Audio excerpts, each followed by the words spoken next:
What up, everybody? Good morning and happy Tuesday. A DK Show coming to you from the TDS Sports Talk Studios this morning. Thanks for waking up and making us a part of your start here, whether you're listening on the radio dials of 105.1 FM, 790 AM. Also available online to stream it up at our website, sportstalk1051.com. You got the app, download it, take it on the go. You've got your Alexa device. You've got the YouTube video stream that's also up and rolling here this morning. Multiple ways for you to be joining in. We've got that Shoe Doctors bullpen line with a, well, that's open up with texting and such. Otherwise, the YouTube chat's already got some peeps in there. Good morning to all of you over there as well. But if you're up and at it, thanks for making us your start here. What do we have on our game plan for our Toyson Ford Grind My Gears Tuesday? What's grinding your gears? Now is your opportunity. All right, get it off your chest. Maybe there was some of it from yesterday that you want to carry over for today. Whatever the case may be, what is grinding your gears? All right, start to send them on over throughout the morning here. We will chat a little green and gold here. We've got, no surprise, Micah Parsons does have a torn ACL. But yesterday too, we chatted a little bit about it towards the end of the program, but seems like some positive news surrounding Christian Watson. Did not suffer a major injury. There is some chat about potentially maybe him being available or trying to give it a go this weekend on Saturday. I guess the Chicago Bears. But going back to Micah, he did go to social media and post up there and already calling his shot, saying he'll be back in September, which, yes, if you know your calendar, your football calendar, that would be the beginning of the season. So, but nonetheless, probably we'll have a little bit more today in terms of outlooks for some of these guys and such. But injury-wise and that, but we'll see how it kind of all plays out here as we get set for the Bears coming up this Saturday. Did put up a post-glass and mirror 715 Speaks poll question, and not a lot of optimism amongst the voters about the Packers winning the division with 3 games left to go. It's pretty much 50-50 right now on our Sports Talk Facebook page. For the longest time, too, it was less than 50% saying yes, that they thought the Packers would win win the division and such. So not a lot of optimism still surrounding this team with just 3 weeks left to go. So what else do we got on our docket? We're going to talk some Bucks. We didn't get a whole lot of time yesterday, I should say time. We had time, but we didn't really get into it yesterday about this Bucks team. But with that, December 15th was kind of a big day. A big day might be dramatizing it a bit, but a notable day because now you can kind of start to talk about trades and more guys on the team eligible to be traded, because remember, if you know the NBA rules and such, got to be on, if you sign a guy, they got to be on a team for a certain amount of time and such. But now there are players who are eligible to be traded, and Eric Name from The Athletic, who covers the Milwaukee Bucks, had a piece out yesterday and talked a little bit about what he's hearing on in terms of the trade market for the Bucks, and kind of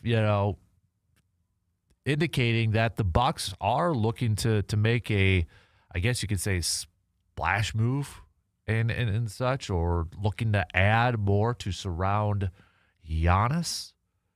One of the names out there, Zach LaVine from the Sacramento Kings. He has been mentioned. He's been mentioned for the last probably few years and such. But just a piece here on The Athletic saying, with that in mind, it should come no surprise, as The Athletic confirmed this week, they've done due diligence, they being the Bucks, on the Sacramento Kings' Zach LaVine recently.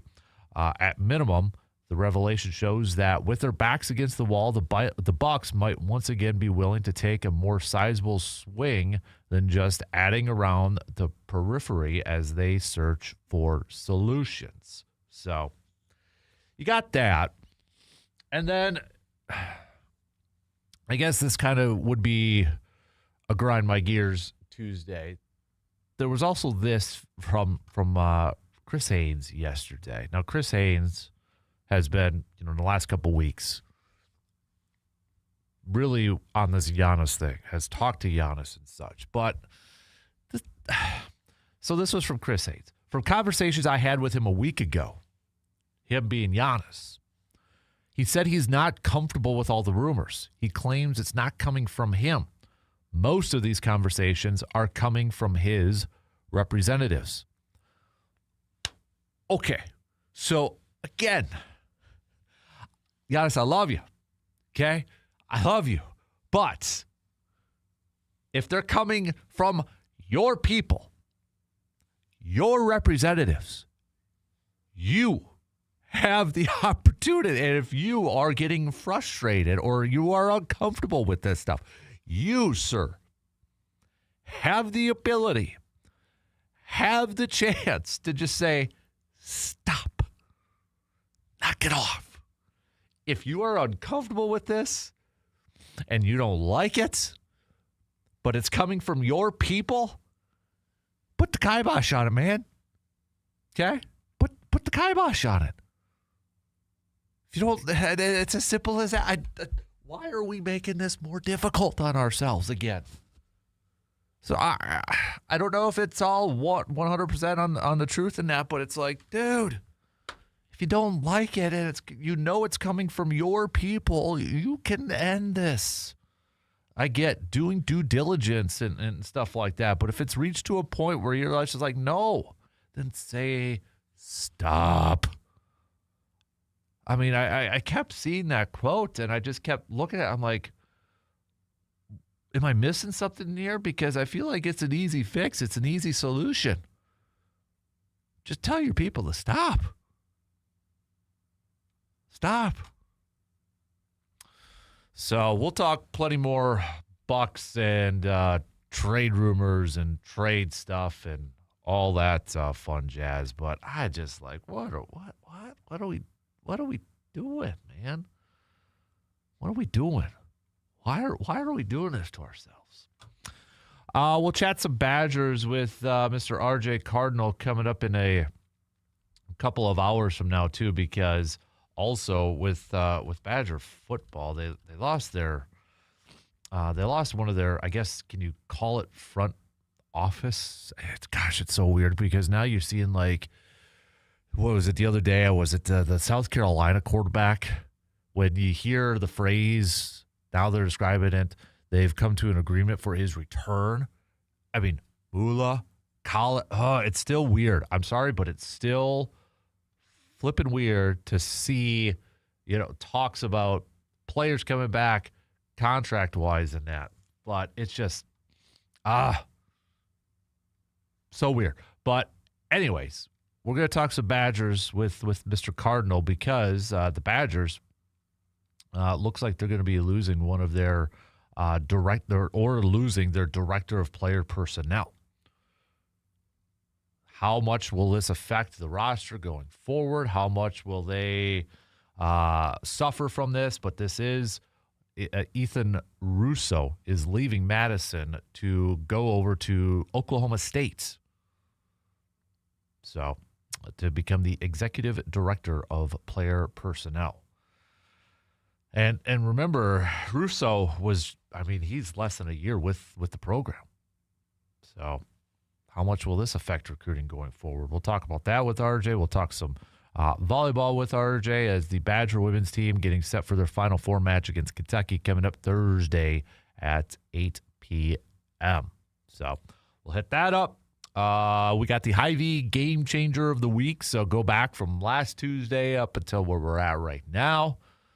Who was the play? What was the play? Or who was the player? What was the play that you thought changed the game? Again, it doesn't necessarily have to be from the Packers game. It could be from another game. It could be from another sport. But what was a play? What was a player? And it doesn't have to be the best play. It doesn't have to be the best player. Maybe a little bit of a under the radar type of thing. But there are probably a lot of easy ones coming from that Packers-Broncos game that you could say significantly changed the outcome of the game. So it should be fairly easy when we make our picks for that one, if you just want to throw one out there. Watson injury, Micah Parsons injury, et cetera. Interception, kill shot. I mean, there you go. There's already a few of them. So we'll get to that as well. So lots to hit up this morning. So let's pitter-patter. Let's get at her, shall we? We'll take a first break. We'll get the leadoff going. But I want you to hit me up with some of your thoughts, some of your texts. 715-830-1912, also on the YouTube video stream. We'll take a quick break, and we'll be back to rock and roll this morning after these quick words.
Don't forget, 1 week from today, we're going to be over at the VFW Post 305 for our annual Festivus for the Rest of Us show. 6 a.m. to 10 a.m.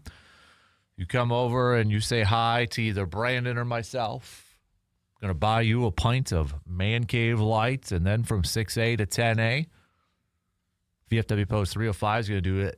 $1 domestic mugs, $2 craft mugs. So if you've got the day off, hanging out with us, we've got the airing of grievances. We'll probably do around 8:30, 9 o'clock. It'll be the feats of strength between C-Bomb and Surveyor Sam coming up at 9 a.m.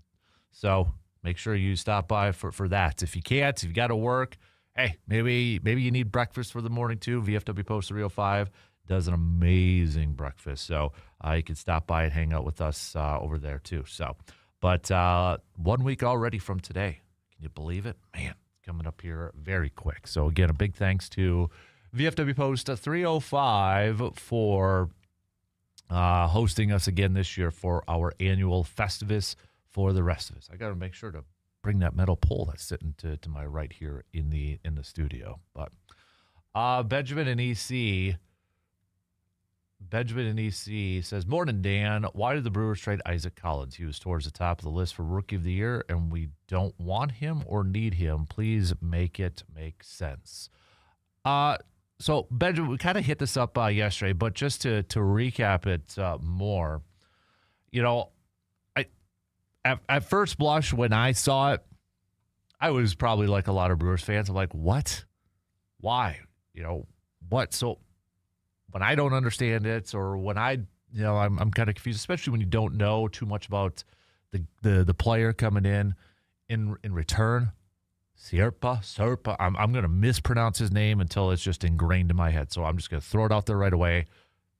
Don't need to yell at me like that. So I go to guys or people who really cover the Brewers in depth and kind of look at it and just kind of get their thoughts on it. And I thought it was a really good piece. And Benjamin, I would say check out Jack Stern's piece.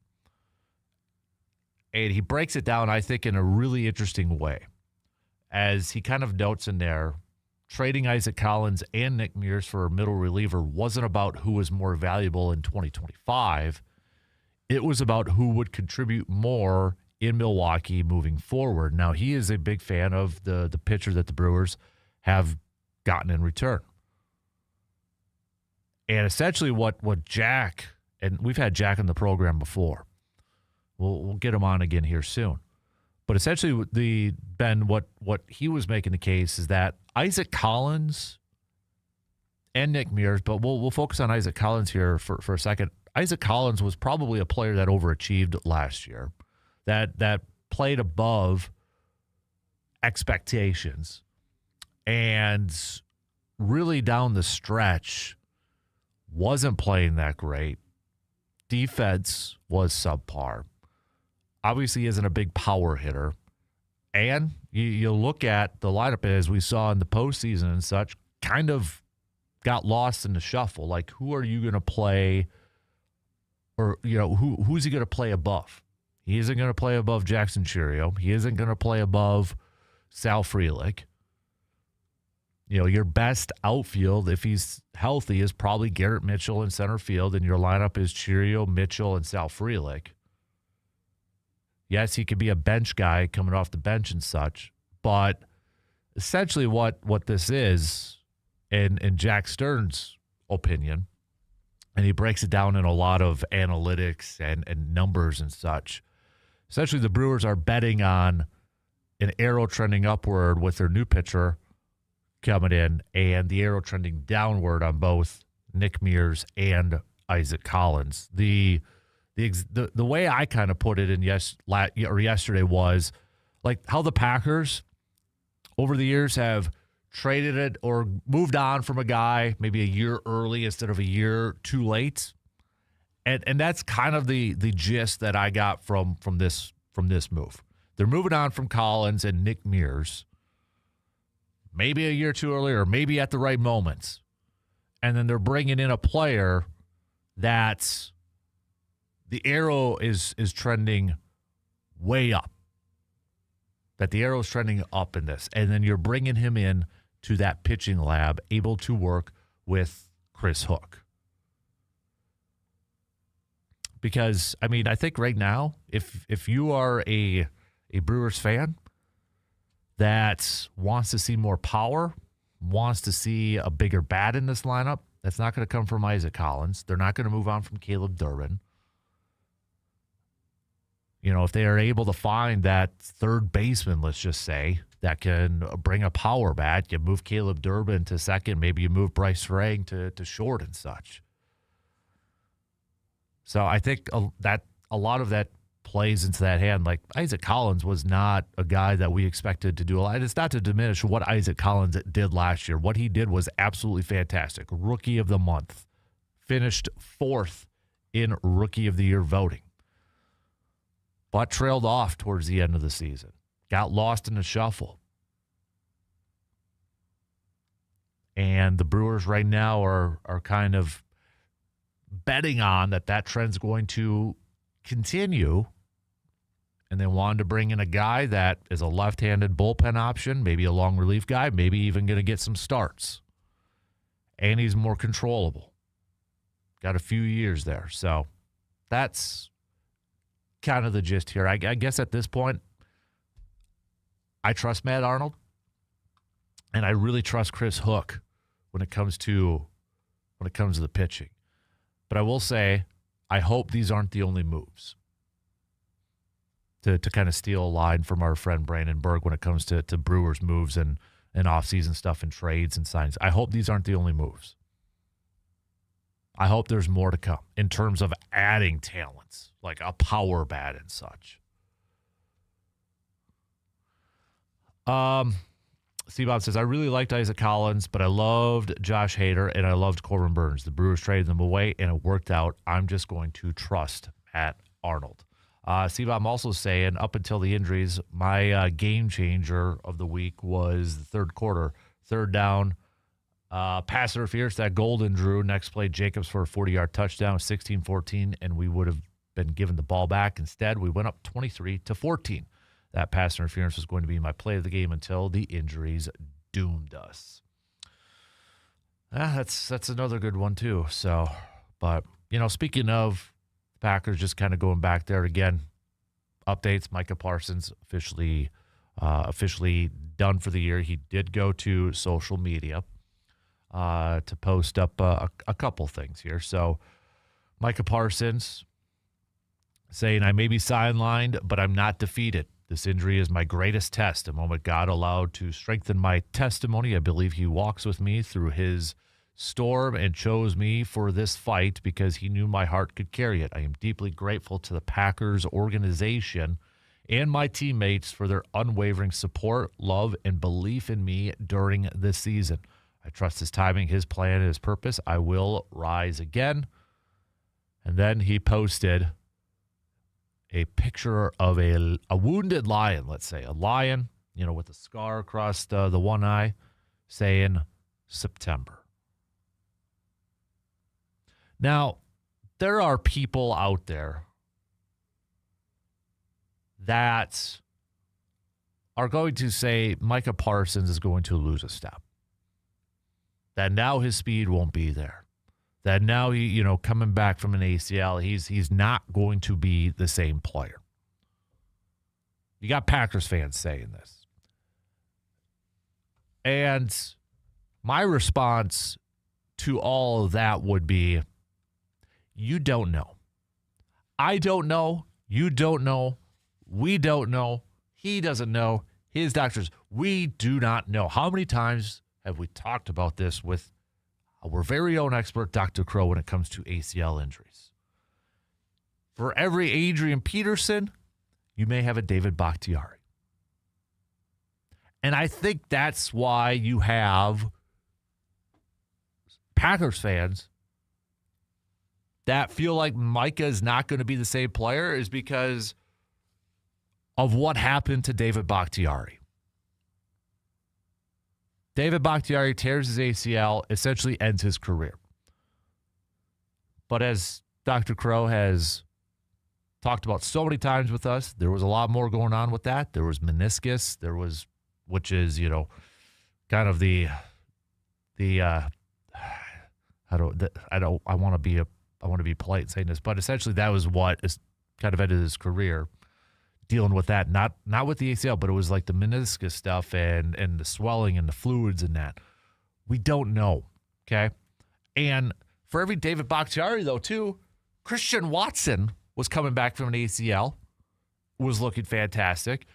Jordy Nelson, when he missed 2013,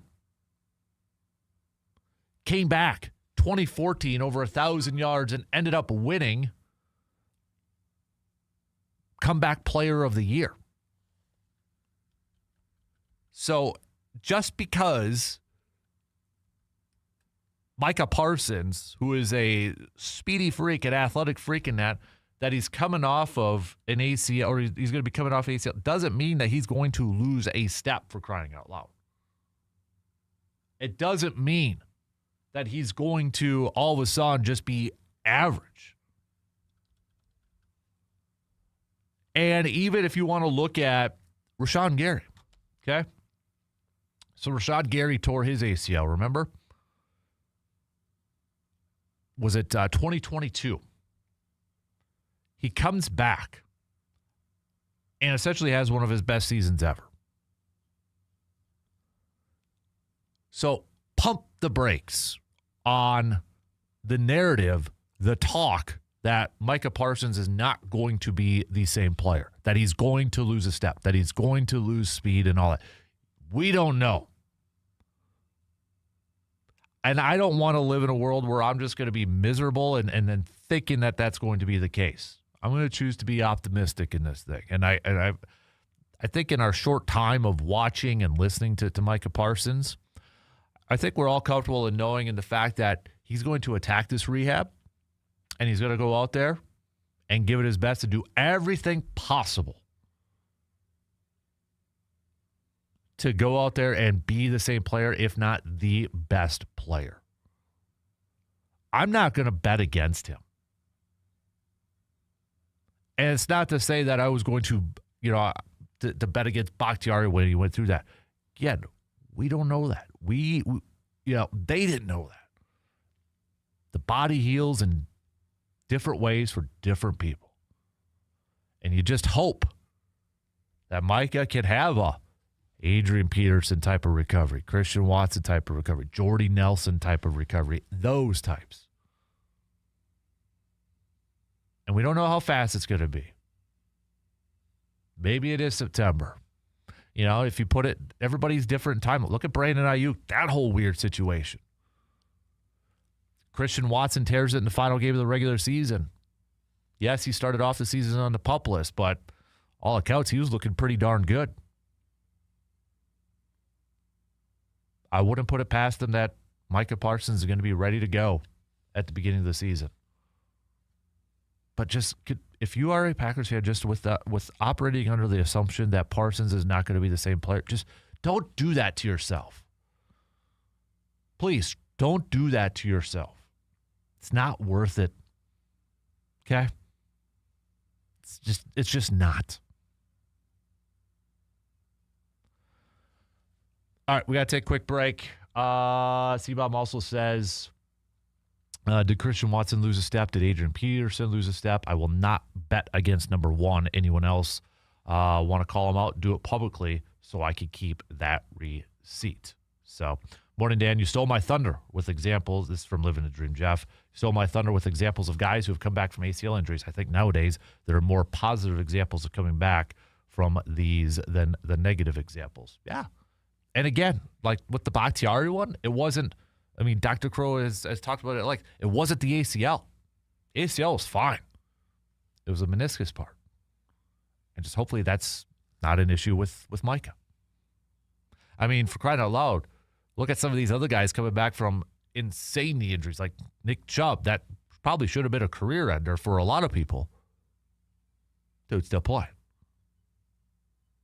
Just don't. Okay, just Don't do that to yourself, Packers fans. It's not worth it. It's not worth it. We'll take a quick break. We'll be back with more. Hit me up with some more messages, all right? 715-830-1912 with a quick text. We'll be back in just a couple minutes.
Best holiday ever continues. Just head over to aroundthe715.com for your chance to win some gift cards, tickets to music events and other events, Christmas music. We've got coming up this Saturday, holiday markets at the Brewing Project. So I'm going to go check it out as well, 12 to 6. So definitely before Green Bay versus Chicago Saturday nights. But, we still got time for the best holiday ever for you to win some sweet tickets, some sweet prizes, some gift cards, and a lot of other good stuff going on. Big thanks to Window World, Green Oasis Gardens, The District, REM Community Services partnered with Savita Health, HG Megs, Northwestern Bank, EC Moving and Storage, SC Swiderski, TF Exteriors, Nicolay Bank in Eau Claire, and Lake Hallie. And kiddos, parents of kiddos, if you want to make sure you're tracking Santa when he does come next week, you can actually head to our website, sportstalk1051.com, because we got the Santa tracker right up there, too. So just remember that. So when it comes to December 24th, which will be a week from tomorrow, you can start to track Santa at our websites.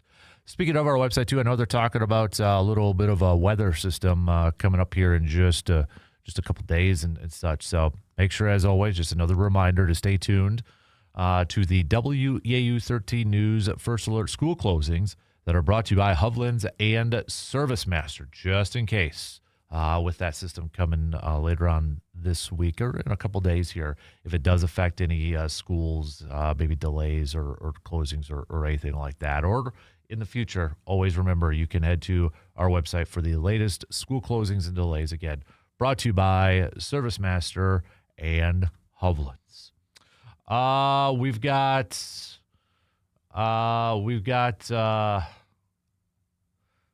message from Jake saying watching Rodgers last night was pretty fun. Did you get a chance to watch? I did watch a little bit of it last night with Steelers and Dolphins. Steelers picking up the win, but yeah, there definitely was a couple throws from Rodgers that that old man could still spin the pigskin. He can still that flick of the wrist. Man, that thing hasn't gone. His legs may be, not what they used to be, but man, that dude could still spin that pigskin with the flick of the wrist. That was pretty cool. But with the game last night, we are on to officially Week 16. And here's how the playoff picture looks. In the AFC, Denver number 1, New England number 2, Jacksonville number 3, Pittsburgh is the 4. They would be hosting the 5th seed Chargers. Jacksonville as a 3 seed would be hosting the 6-seeded Buffalo Bills. And New England as a 2nd seed would be hosting the 7th seed Houston Texans if the playoffs started this week. On the NFC side of things, the Rams are the 1. The Bears are the 2, Eagles 3, Tampa Bay 4. They would be hosting the 5th-seeded Seahawks. Eagles would be hosting the 6th-seeded 49ers, and the 2nd-seeded Bears would be hosting the 7th-seeded Green Bay Packers. So that's where things currently stand right now. So, Benjamin E.C. says, selling high on Collins is smart if we feel like he's already peaked. I trust Arnold, too. I guess surprised to see it. Parsons wins Defensive Player of the Year next year. Mark my words. I love the optimism, Benjamin. I love it. With Parsons. I still think he deserves all-pro considerations this year, too. He played in 14 games. Bakhtiari, was it in 2020, 2022? Got all-pro, and he played 12 games, I think. But, I still think Myles Garrett's going to be there as one of the edge rushers. Micah Parsons, I still feel like deserves all-pro considerations, even though he's going to be missing these final 3 games. That's just my opinion. Yes, I'm biased and all that, but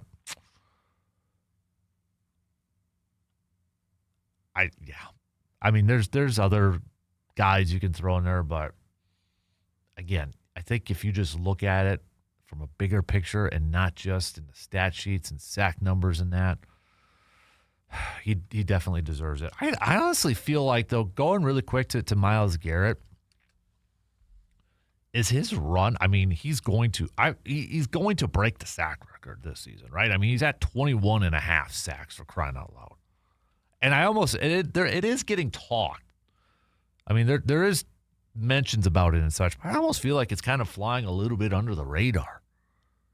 Or maybe not flying under the radar, but maybe not getting as much talk as it probably should. Because, as we know, Strahan has the record, 22 and a half. TJ Watt, he was close and was at 2021. And Myles Garrett, yeah, I think what TJ Watt had, or no, how many?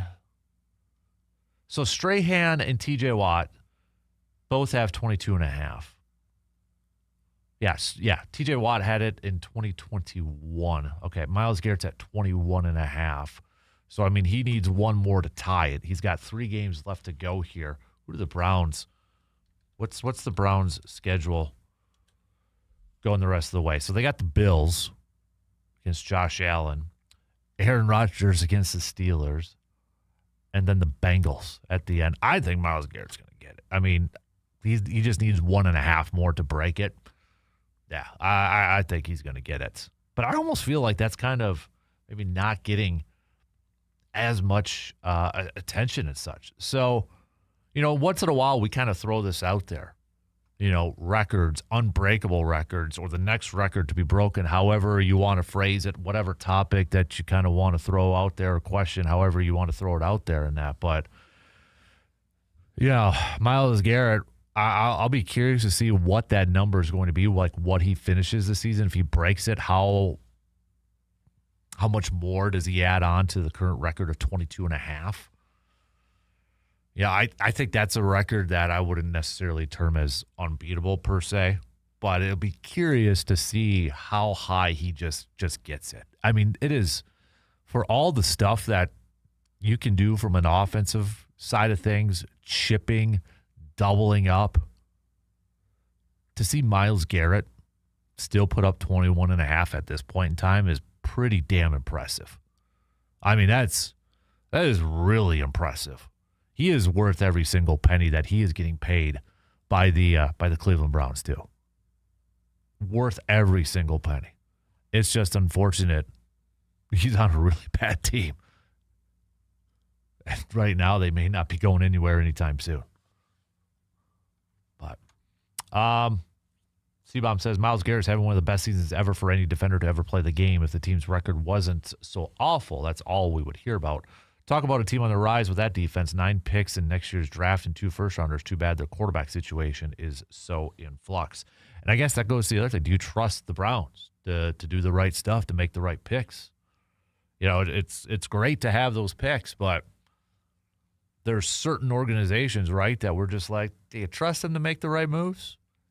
Do you trust them to make the right decisions? But yeah, their quarterback one. Do they try to draft a quarterback first round this year's draft? Do they roll with Shedeur? The whole Deshaun Watson debacle? I have no idea. It's a mess in Cleveland.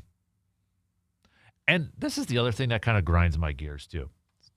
Not to go away from Wisconsin and such, but this stuff that's going on with the Bengals and Jamar Chase and Joe Burrow and such. And essentially, Jamar Chase, what did he say the other day? He's like, he was asked a question about, input into the roster and that. And he kind of essentially said, I'm probably not going to be asked. I'd like to, but I'm probably not going to be asked. And it's painting a picture that like Joe Burrow and Jamar Chase are like miserable in Cincinnati.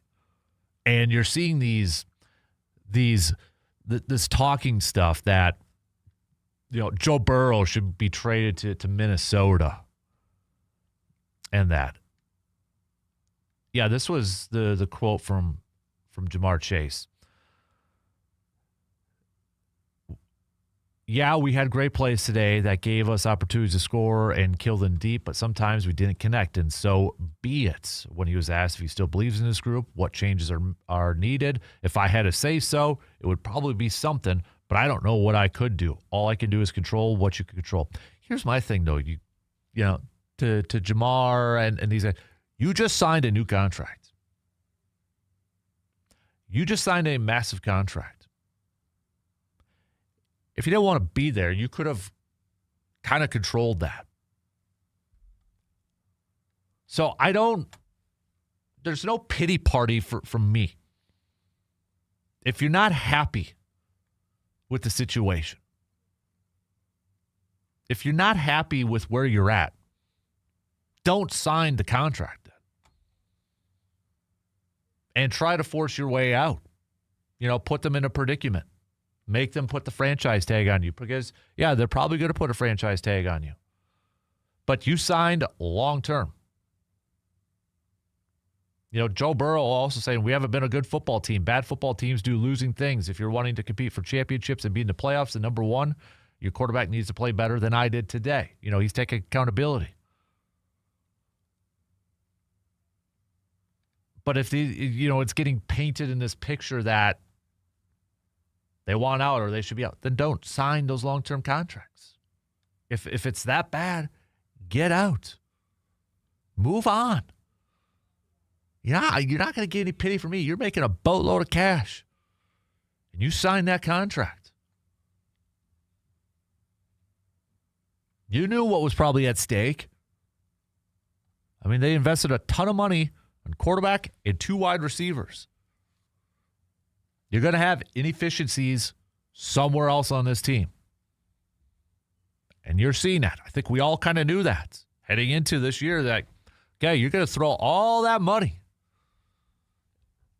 into 2 receivers. Of course, the quarterback. And Jamar Chase is a special wide receiver. But then you threw a ton of cash at T. Higgins as well. You were going to have weaknesses in a lot of different areas. What'd you expect? All right, we got to take a quick break, and we'll wrap up the first hour. Coming up next hour, I want to talk some Bucks and some trade rumors that don't involve Giannis.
Make holiday shopping super simple this year with a stop at Mike's Star Market in Eau Claire. From premium hand-cut roasts and holiday hams to perfectly seasoned brats, fresh ground beef, and all your favorite meats, Mike's has everything you need to make your holiday meals unforgettable.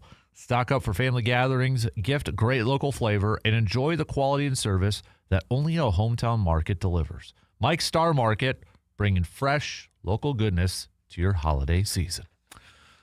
Got a few minutes left to the top of the hour here. Again, we'll talk some Bucks coming up next hour. What are some of the rumors surrounding trade talks that don't involve Giannis? Could the Bucks actually make a move to try to make Giannis happy again? And then apparently Giannis is getting annoyed with all of the trade talks surrounding him.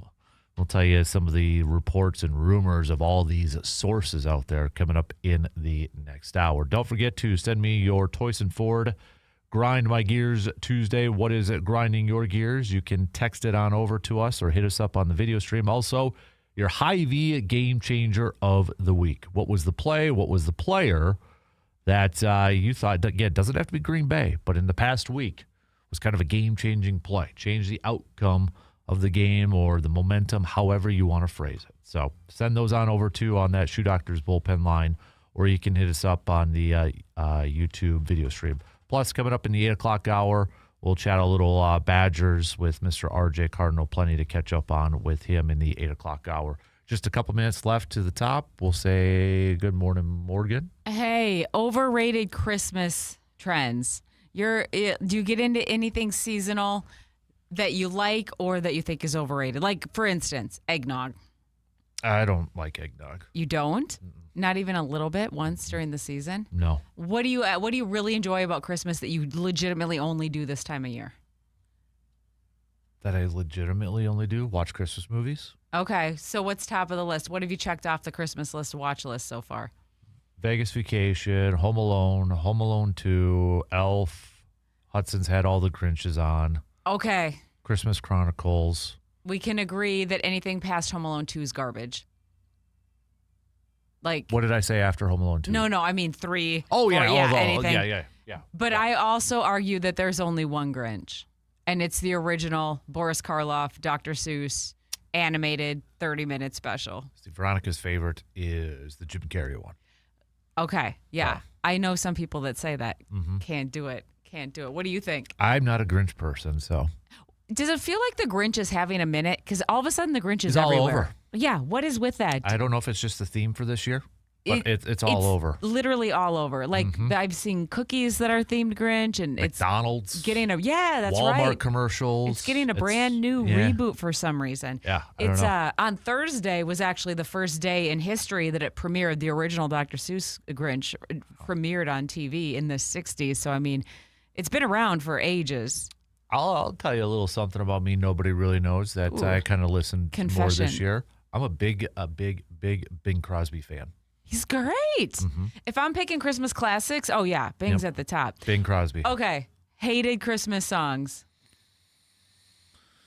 Oh, there's some. I don't like the Jackson, I Saw Mommy Kissing Santa Claus. I don't like that. Mariah Carey is way over the top. Way over the top. Yep. Those are probably the two that really stick out to me. Okay. I have one song that I can't stand. Like, it makes me, I will turn the station no matter. And I don't know if you know it. It's kind of obscure, but if you've heard it once, like, that's plenty. There's this really obnoxious song called Mama's Christmas Shoes. Do you know it? I don't know that one. Oh, it's just like really over the top saccharine. Oh. But of the well-known ones, Kelly Clarkson has a version called, I think it's called Last Christmas or something. Too much. And I feel like the one song you don't like, you hear all season long. Yeah. But Bing's solid. Bing's the classics belong there. Mm-hmm. What about your favorite Christmas food tradition? My aunt's taco dip. See, that's year-round. That could be year-round. She only makes it Christmas. Okay, it's because it's when she makes it, not because there's anything She doesn't make it anytime. It's just she only makes it on Christmas. It's a Christmas miracle. Yep. So I'll have to go that one. Dip. Does she do the kind with Doritos too? No, it's very generic, but it's the just jam. something I remember as a kid and that she still does. All right. Yeah. There you go. Put All a right. bow on it. Thanks, Marks. Anytime.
All right, second hour kicking off right now. Second quarter underway. Coming up next hour, we're going to kick it into some Badger talk as we got Badger volleyball in the Final Four taking on Kentucky on Thursday at 8 p.m. is the scheduled time. We'll talk to RJ Cardinal about that. We'll talk some hockey, and we'll talk some hoops and football. Yesterday, the Wisconsin football program losing their director of player personnel, Ethan Russo. He's going over to Oklahoma State to become the executive director of player personnel. So this does affect recruiting. And I know there's going to be some Badgers fans saying, is it that much of a loss? Look at the recruits. Let's get RJ's thoughts on this. So we'll talk, and Ethan's been there, I think, just under a year. So we'll talk to RJ about that coming up in the next hour. We'll get back to some more green and gold chats as well. Again, if you missed it from yesterday and such, seems like there's some optimistic news surrounding Christian Watson. Even some talk potentially playing against the Bears Saturday. Even if, it's tough. Because if Watson's out there, obviously he's not going to be 100%.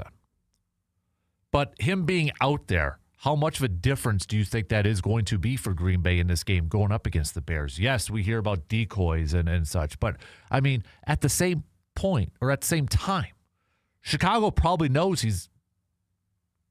Chicago knows he's going to be banged up. So how much are they going to still kind of game plan for him in that?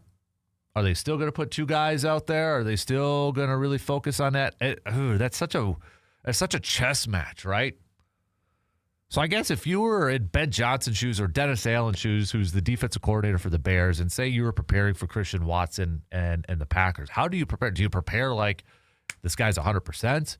Because, coach speak, they're going to say, yeah, we're going to prepare like he's 100% because he's that good of a player. But in reality, are they going to go out there and say, all right, double team him or have some safety help over the top and that and still, kind of challenge him? I think that's how you go about it. You probably challenge him early and test him out early and see if Green Bay really still utilizes him a lot in their offensive scheme. But I think this is a big week for Matt LaFleur in this offense. And it's a moment. It's a big-time moment for like Jordan Love and such. Matthew Golden, Jaden Reed, the list goes on and on and on. But didn't have a presser yesterday from Matt LaFleur, and I'm assuming it's because of the Saturday game.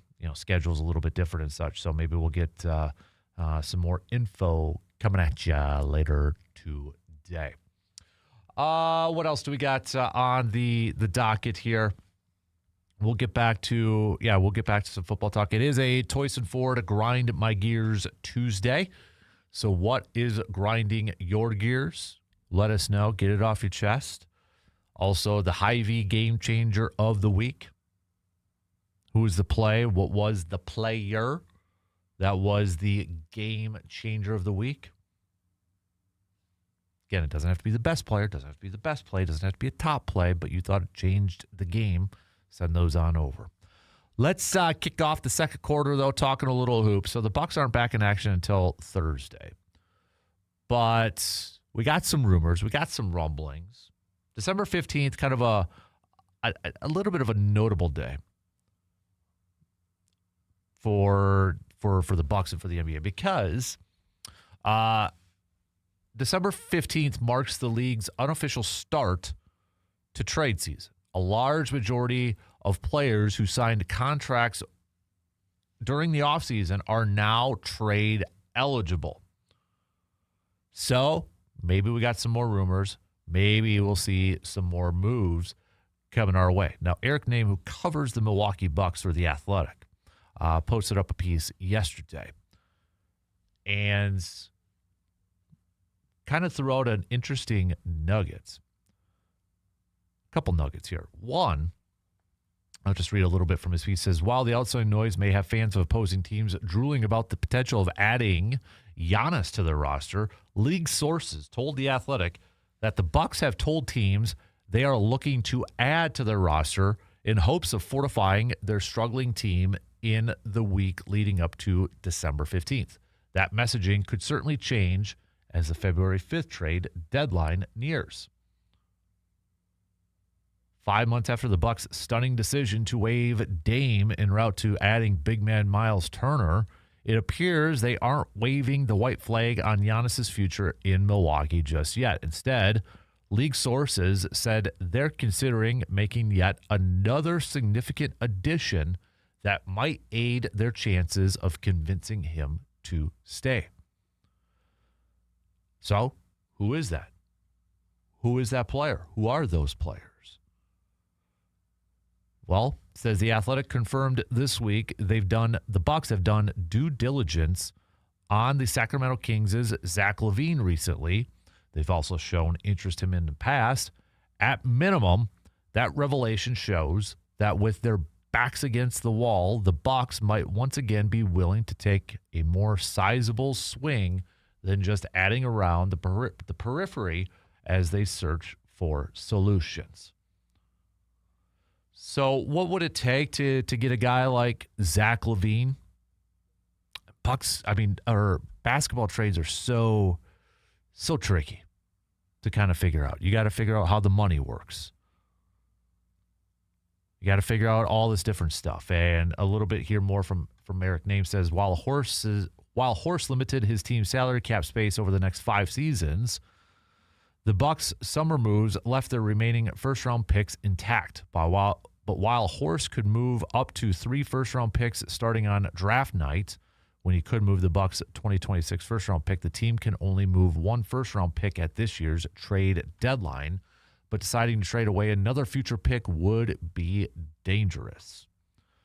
Their best path to more talent may be to use a similar strategy to the wave and stretch of Damian Lillard and look to take on more money from a team looking to get off a player who could crack the Bucks rotation, but also carries a less favorable contract than a current Bucks player. Again, a lot of, and I'm not going to pretend to, understand everything. Math, unless it's an NFL salary cap, I can get into it. Stats on the back of a card, I can get into it. This stuff, basketball, it's confusing.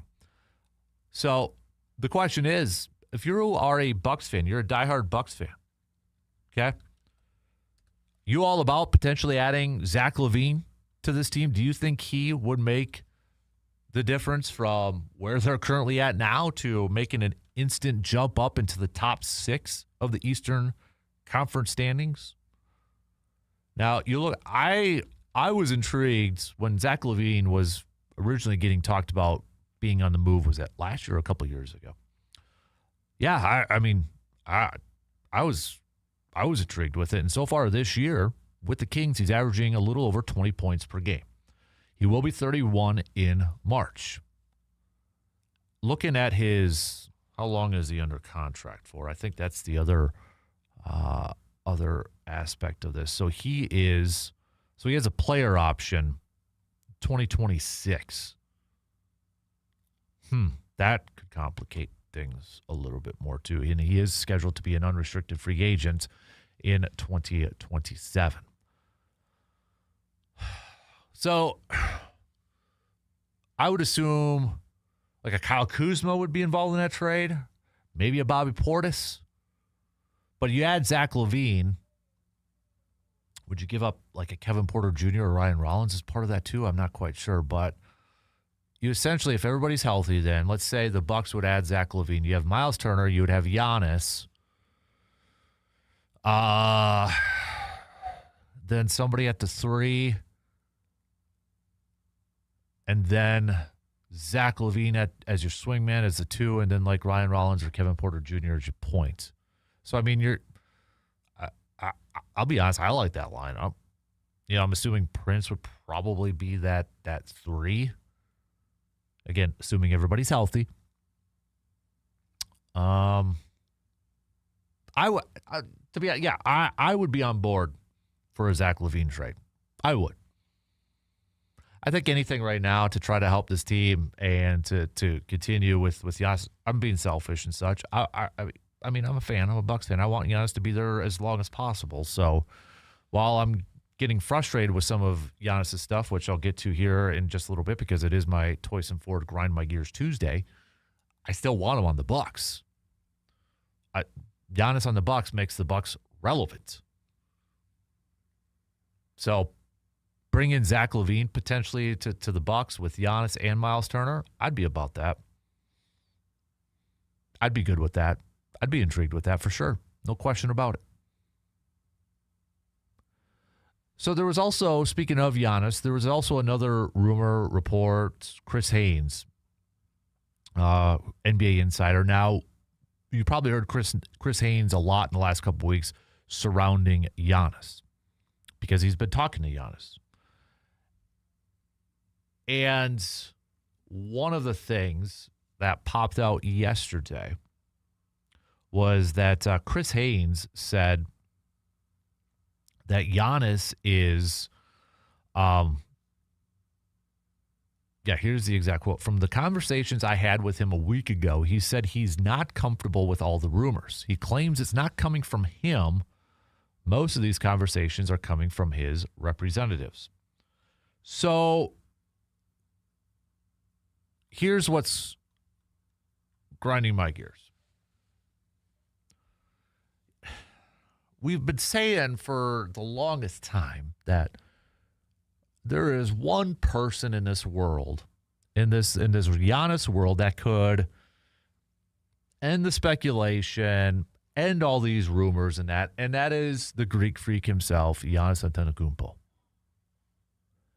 And I see this report, and assuming it's true, assuming it's accurate, okay? I don't know. I don't know if it is 100% accurate. I don't know if it's a little bit, but let's just operate under the assumption that it is 100% true. If Giannis is, in fact, uncomfortable with all these trade rumors, and that he's like, it's not coming from me, but it's coming from my reps. Dude, if they're coming from your representatives, your agents, your team, not the Bucks team, but your, PR marketing agent team, again, you are the guy that could stop this. If you are getting uncomfortable with it, if you are getting frustrated with it, but in the same breath, you are saying that it's coming from your side, your reps, then stop it. Tell them to knock it off. I get maybe they're doing due diligence, just kind of testing the waters and throwing it out there and seeing what happens. But if you are at the point, Giannis, where you are frustrated, where you're annoyed, where you're uncomfortable, then put a stop to it. Don't complain about it if it's coming from your side. This is what's kind of grinding my gears. Like, I saw this yesterday, and I'm just like, great, he's uncomfortable about it, but then it's like, but it's coming from his reps. He said it's coming from his reps. And I'm like, but do we not see the connection here? What am I missing? So put a stop to it. It's that simple. That simple. If you don't like it, put a stop to it. If you want to stay in Milwaukee, put a stop to it. But if you're interested in potentially moving on, going elsewhere, and you're curious, then let them do their work and then stop complaining about it. Just stop.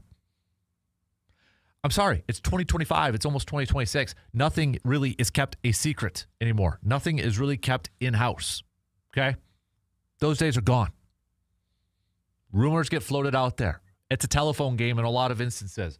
Something starts here, and by the time it reaches the 50th person, it's probably completely different. That's the world we live in right now. You may not like it. It is what it is. People spin things. People take a little bit here and there and manufacture something, or it gets changed up. It gets lost in the shuffle. It is what it is. You can be frustrated about it. You can't complain about it unless you are legitimately going to come out and say one thing or the other. If you want out, say you want out. If you're interested in other opportunities, say it. If you want to stay in Milwaukee, say it. That's it. It's that simple. But you can't get upset. You can't get uncomfortable with all the rumors. And in the same breath, say it's coming from your representatives. Can't have it both ways. You can't have it both ways.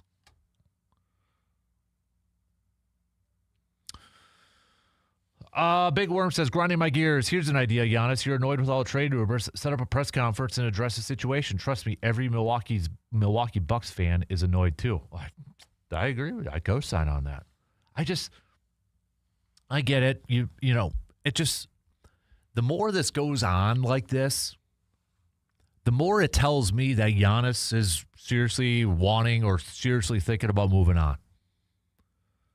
Like, you can't sit there and, tell an insider that you're uncomfortable with all this and not publicly come out and say it. And when you do publicly talk, you kind of take a page out of the Aaron Rodgers coy book. And, what do you mean by that comment?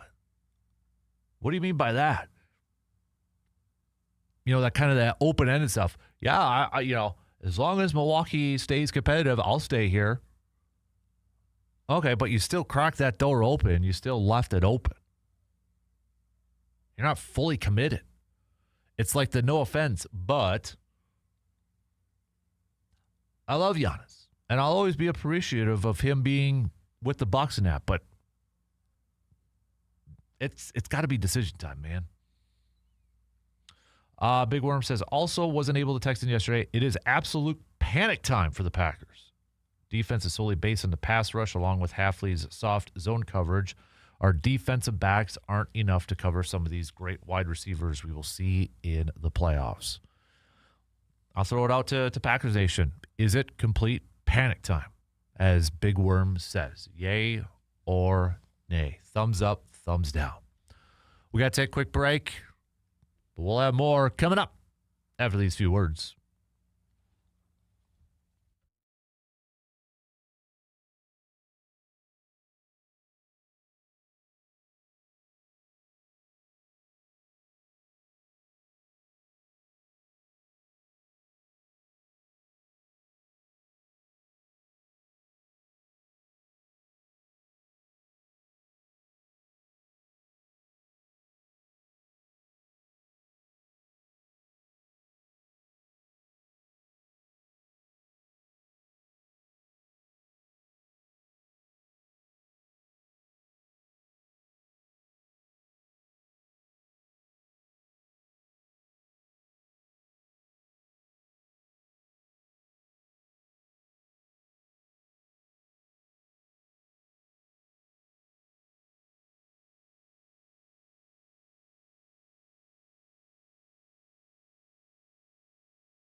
Make your holidays merry and bright with a trip to Hy-Vee in Eau Claire. From fresh holiday hams and turkeys to seasonal produce, bakery treats, and all your favorite pantry staples, Hy-Vee has everything you need for festive meals and gatherings. Their friendly staff is ready to help you find the perfect ingredients, and weekly specials make holiday shopping super simple on your budget.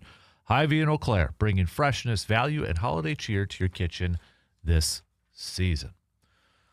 Well, Big Worm, it's funny you mentioned the panic time. Bill Huber, who covers the Green Bay Packers for Sports Illustrated, just posted up I guess it was last night, but he just retweeted it. 3 sky isn't falling underreactions to Packers loss to the Broncos. Instead of, essentially, he says there are 3 reasons why the Packers might make a run anyway. We'll see if you agree with him. Number 1, he says, Jeff Hafley. The Packers' defense has been great this season, bolstered by the trade for Parsons. The Packers, through Sunday's game, ranked 5th in yards allowed per play, 6th in yards allowed per game, and 8th in points allowed. They are one of only 4 teams to be allowing less than 200 passing yards and less than 101 rushing yards per game. For as great as Parsons has played, the defense was statistically better last season. It's almost impossible to believe, but the Packers in 2024 ranked 5th in yards allowed per play, 5th in total defense, and 6th in points per game. While the Packers are allowing about 20 yards per game less this season compared to last year, offensive production is down across the league. There's a reason why Hafley is considered a prime head coaching candidate for the upcoming cycle. He's won games with and without an elite pass rusher because of his ability to adjust to the situation on the ground. Number 2, Edgerrin Cooper. One of those impactful players is second-year linebacker Edgerrin Cooper. Last year, he was part of the solution to the team's lack of game-changing defensive linemen. As a second-round pick, he led all rookies as well as off-the-ball linebackers with 13 tackles for losses in 14 games. Number 3, Jordan Love. Jordan Love was cooking with gas. Before Sunday, he was 4th in the league in passer rating and had thrown 22 touchdowns and 4 interceptions for the season, including 9 touchdowns and 1 interception during a 4-game winning streak. So those are his 3 reasons. I'm not going to read everything on there because you can check it out for yourself. I think the Edgerrin Cooper one's an interesting pick. You know, when you look at the defense and you talk about, okay, everybody's got to step up and such. You know, is it going to be Edgerrin Cooper time entering his second, in his second season? Where's that pass rush going to come from? Where is it, especially, when Micah comes up the middle? I think you're going to see more Quay Walker. I think you're going to see more Edgerrin Cooper getting involved in getting after the quarterback. So when we talk about, maybe kind of keep this in the back of your mind for a potential topic later on in the week. But from a defensive standpoint, who's next man up, essentially? Micah Parsons, the most important defensive player. He's gone. He's out. So, who's that next guy that's got to be kind of that closer, right? We were calling Micah Parsons the closer. Who is that guy? Is it Cooper? Is it Quay Walker? Is it Rashawn? Is it Lucas Van Ness? Who does it got to be? Think about that for a little bit. Might hit that up a little bit later on. But, man, Edgerrin Cooper is kind of an interesting one. With everything surrounding this defense, with the attention that Micah Parsons has been getting, and then maybe some of the, what's going on with Rashawn Gary's and such, and then defensive front, I feel like kind of Edgerrin Cooper kind of, getting lost in the shuffle in the back end. You got Xavier McKinney over there, too. I have to think about that a little bit as well. So, I kind of posted up a little fun question. We are a week from tomorrow, right? No, a week from Thursday. So we're about 12 days away from Christmas, right? When is Christmas? Yeah, Thursday. So kind of posted up something fun on my Facebook page yesterday. Give it a quick follow, facebook.com/Dan Kasper Sports. But I want to know, what do you want as a Wisconsin sports fan? What do you want for Christmas this year? Besides Micah Parsons' ACL magically healing and he's ready to go. Besides that. Surveyor Sam said, Badger volleyball natty. As Carter Booth said to ESPN, I refuse to blanking lose. Go get that title. Most bad blank quote I've heard in quite some time. It was a pretty sweet quote. Brian says the trifecta of trophies, NFL, MLB, and NBA. Santa can do it. John says for the Packers as a whole to become elite and make a run to the Super Bowl like we've never seen before. Zach says a Packers division win and a deep playoff run. Kevin says Brewers payroll to multiply by 10. Another Brian says for the Packers to win their last 3 games and win the division. And then Brett says Joe Thomas to coach Wisconsin. What other ones do we got out there? It's got to be Wisconsin sports related. Okay, as a Wisconsin sports fan, what would you like for Christmas this year? Hit me up with the text or comment on the video stream. All right, send those on over. Okay, we'll take a quick break, but back with more after these few words.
Winter activities, they're obviously here with all the snow. You got skiing, you got snowboarding, got ice skating going on, seeing some of the local ponds and such getting ready. So the question is, are you ready? Well, Chippewa Valley Orthopedics and Sports Medicine in Eau Claire is here to help you stay active and injury-free this season. From sports injuries to joint pain and arthritis, their experienced specialists provide personalized care and advanced treatments to get you back on the slopes or the ice quickly and safely. Don't let winter keep you on the sidelines. Schedule your appointment today by visiting cvosm.com. That's cvosm.com. Wyatt says, what I would like for Christmas is the Packers to run the North.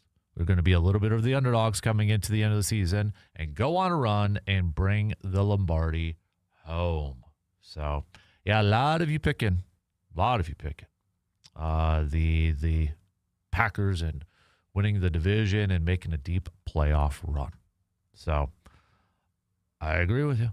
I agree with you. So, I hope it comes. We do have that poll up, the post-glass and mirror 715 Speaks poll question on Sports Talk 105.1's Facebook page. And at least to the voters right now, it doesn't feel like there's a whole lot of enthusiasm, excitement, confidence that the Packers are going to win the division. Just so far, 51% of the voters saying, yes, you still feel like they're going to win the division. I get it. I understand it. It might be still kind of raw and such, but, let's say, I'm not going to make my pick yet, but let's say Green Bay does beat Chicago. I would imagine that the percentages are obviously going to increase big time. I mean, it's going to probably jump up. Now, let's say, let me bring up the playoff machine here, and let's have a little, let's play out some different scenarios with this, shall we?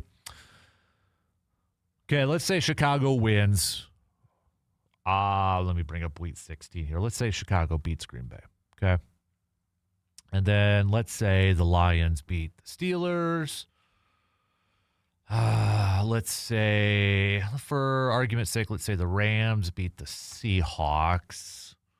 I'm just kind of going through some of the games that could affect Green Bay's day. Let's say San Francisco beats the Colts, because I think that's going to happen. And let's say the Patriots beat the Baltimore Ravens. I don't know if that matters really into the NFC side of things. Minnesota wins, and let's say the Chargers win. And all right, so even if Green Bay loses, it kind of looks like still that. Let me bring in. Does it matter between Tampa and that? No. So okay. So even if Green Bay loses this game, they'd still be the 7th seed with Detroit beating the Steelers. Now, let's say Detroit beats Minnesota in Week 17. And then you've got, let's say Baltimore beats Green Bay. Yeah, then Detroit could get back into it. And then let's go there. Okay, so really there is a possibility that Green Bay could sneak in, even if they just go 1-2 in these final 3. But let's make it a little bit easier on ourselves and just win out, or at least bare minimum 2 out of 3. Let's just make it easy that way, please.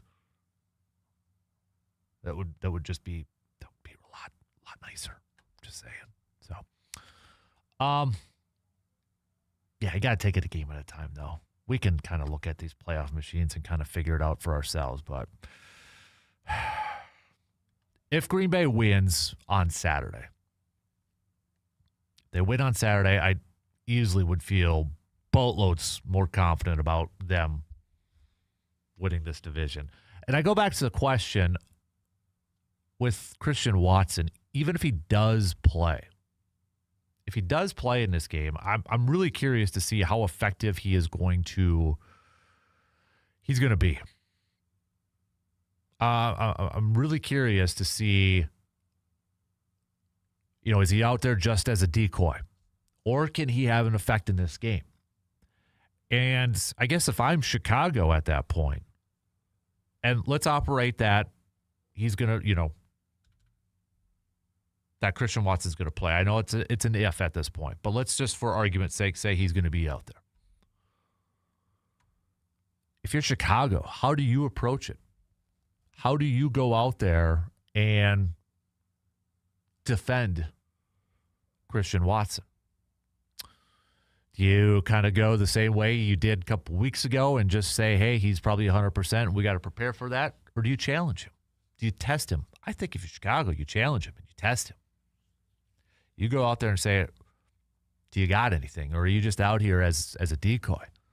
Are you out here just to kind of draw some coverages and such? I think you challenge him.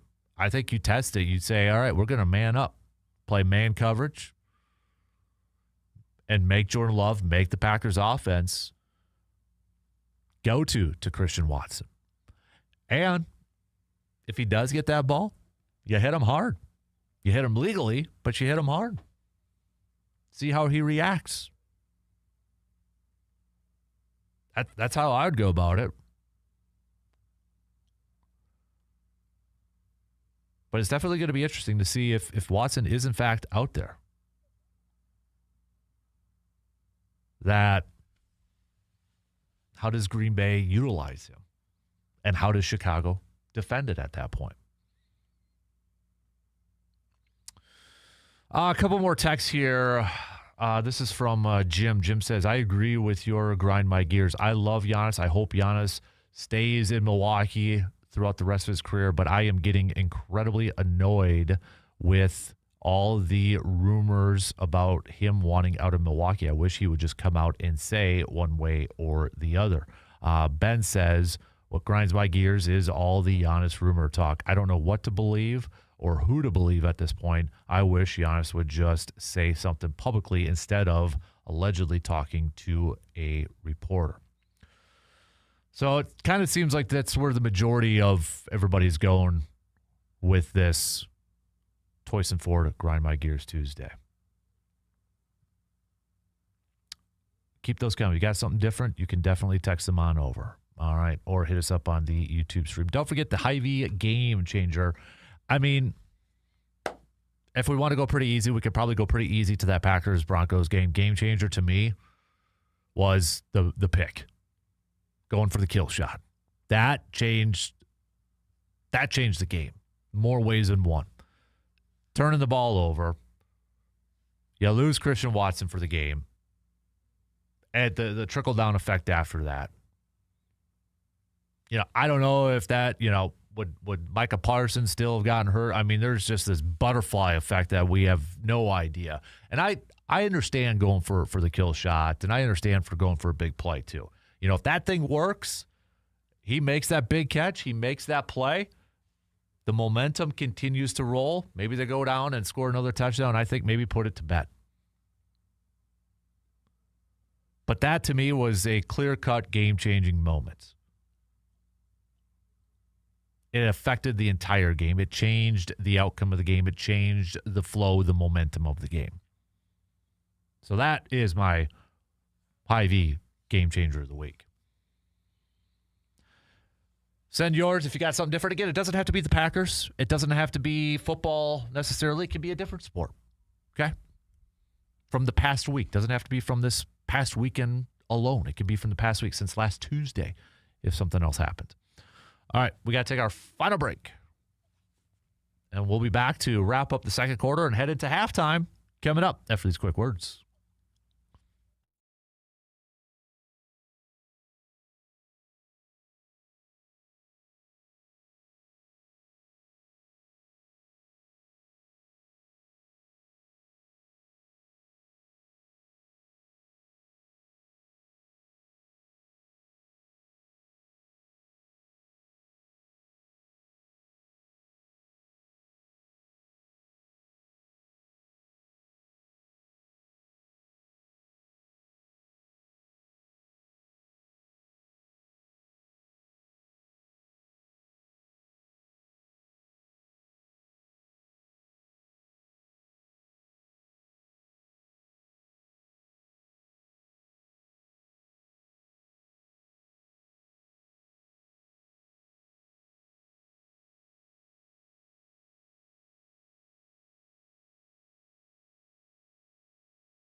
big time shout out to our friends at Carpet City Flooring Center in Eau Claire.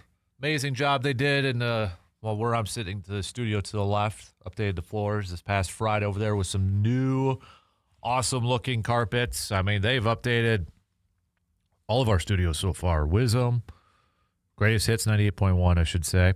Wax 104.5. Ours with the putting green. I haven't hit any putts yet this week. I got to get on it. And then the studio right next to us, kind of our control studio, if you will, the old Greatest Hits 98.1 studio. So if you are in the need of upgrading your floors, whether it is for some new carpet, whether it's some luxury vinyl planks, maybe you need a tile, maybe you're not sure what works the best or what fits the best in your space or maybe fits within your budget, that's where the team at Carpet City Flooring Center can help you out from step one all the way to the finish line. Carpet City Flooring Center is there for you. So stop by their store today. You can also check out their website, carpetcitywi.com. But Carpet City Flooring Center, located at 3109 East Hamilton Avenue, right here in the great city of Eau Claire. You can stop by and, again, chat with their amazing team over there. Love the peeps from Carpet City Flooring Center in Eau Claire. We got about 10 minutes left. So, again, if you are a Wisconsin sports fan, which I'm assuming most of you are, at least maybe a fan of one Wisconsin sports team, what would you ask Santa for this year to bring you for Christmas, Wisconsin sports related? Have a little fun with this, okay? Have a little fun. It's something to kind of just throw out there. What would you ask Santa for this year? For this year, if you are a Wisconsin sports fan, hit me up with your text on that Shoe Doctors bullpen line, 715-830-1912. Improvement in your golf game does not qualify for this because, well, for a lot of us too, we probably want that to begin with. But looking at like from a Packers, Bucks, Badgers, Brewers perspective. Okay, a lot of you rolling with the Packers right now, specifically in these final 3 weeks. And we can't ask for Micah Parsons to have a brand new ACL in time for this weekend. Because that I think is on the top of everybody's wish list right now. Just can't. Can't sacrifice your own leg and just magically implant it on, Micah Parsons and such. Santa can't do that one. So send them on over, 715-830-1912. Also, continue to send us your Toys and Four to grind my gears and your Hy-Vee game changer. Okay, what was a game-changing play or maybe the game-changing moments from the past week or so? We'll get back to some more of those coming up just a little bit later on. We've got Badger Chat coming up with Mr. R.J. Cardinal in the next hour. So we'll talk some volleyball with him as Badger Volleyball getting set for their Final Four match against Kentucky coming up Thursday night. We'll hit that up. We've got some hoops to chat about. Badger hoops, kind of going back to that Nebraska game where Wisconsin got dominated. I hate to say it, but yeah, I mean, they got dominated against Nebraska. So next up on the Badger basketball schedule is going to be a game against Villanova this Friday. Then they got Central Michigan coming up on Monday. So we'll hit that up. We got hockey, and we are going to talk a little football as the Badger football program going to be looking for some a new player, personnel director. So we'll talk about that too. Speaking of college hoops, for Marquette, they're going to be taking on Georgetown tomorrow, and then they've got Creighton coming up on Saturday. So just going to the other side there too. But Badger Chat, lots of Badger stuff to get up to date with Mr. Cardinal coming up in about 25 minutes or so. We'll get back to some more Bucks talk as well. I guess a lot of you kind of chiming in right now about, your grind my gears is Giannis and does he want out? Does he not want out? Where are you at on a scale of like 1 to 10, with 10 being the absolute annoyance? You're upset, you're annoyed, you're just done with it. Let's kind of call it like this. Here's the better way. 10 is Aaron Rodgers at the end of his Packers career. Not everybody, but I think a lot of people were just ready to move on from Rodgers. And mostly it was just because I'm tired of the talk. I'm tired of this. I'm tired of that. It's ready to move on. So let's say that's like 10. Are you there yet or not? And I think what's different in this, it's not very there's similarities. It's not exactly comparable. Rodgers just talked all the time. Giannis is not talking. So it's a little bit different in that aspect. But are you at that point, or are you getting close to that point? If we use the Rodgers example at the end of his Packers tenure, where I think, I was one of them too. I'm a Rodgers fan. Okay, I'm a Rodgers fan in terms of football. What he did on the field. What he did as a Packer on that football field. I'll never take for granted what we witnessed watching him suit up in number 12 and wearing the green and gold. But I was also kind of like Dunsky. It's time to move on. I'm tired of the show appearances, which ironically he's not on McAfee this year. Tired of that. I was tired of the coy comments. Just like, all right, let's move on. Let's just move on. Are you there with Giannis or not quite? I'm not. For me, I don't think I'm quite there yet. I'm not there. I do want a resolution. I do want Giannis to speak. And I want him to be honest. He's not going to be, but I'd like him to be honest. I get that, you're probably not going to truthfully speak what's on his mind. I understand, from the business side of things and that, but it is a little bit annoying right now. But I'm personally not at that level where I'm just like, okay, move on. And what also helped with the Rodgers thing too is like, okay, we had his replacement already in the roster. There is no replacement for Giannis. There is no replacement for Giannis. There's not somebody waiting in the wings. So there's some similarities, but I would say they're not completely comparable. But if we use it on a scale of 1 to 10, how annoyed are you getting? Not with, I guess, let me phrase it this way. Not about the Giannis rumors. How annoyed are you getting with Giannis himself right now? We're all getting annoyed with rumors, reports, what's true, what's not true. Is it a little bit true? Is it a lot true? We're all on the same page there. But are you, with Giannis himself, with the way he's handling all this, are you getting annoyed with him? Like maybe we were with Rodgers at the end of his Packers tenure. And maybe a little bit, if you want to go back further, to the whole Favre, retire, not retire, come back, not come back. We've been down this road before, Wisconsin fans, mostly when it comes to our Packers quarterbacks. But now it's a little bit different. Packers quarterbacks have been the superstars. So Brewers really haven't had anything to their superstars really, when you look at the Brawns at that time and the Ilitches, they've actually kind of locked up in that Prince Fielder, but we kind of knew that was already on the horizon in that. So, we've been at this from different angles before. So, all right. Shot clock's going to cut me off in a minute and a half. So let me know on a scale of 1 to 10. And it's not about the Giannis rumors itself. Are you annoyed with Giannis and the way he is kind of handling this whole situation?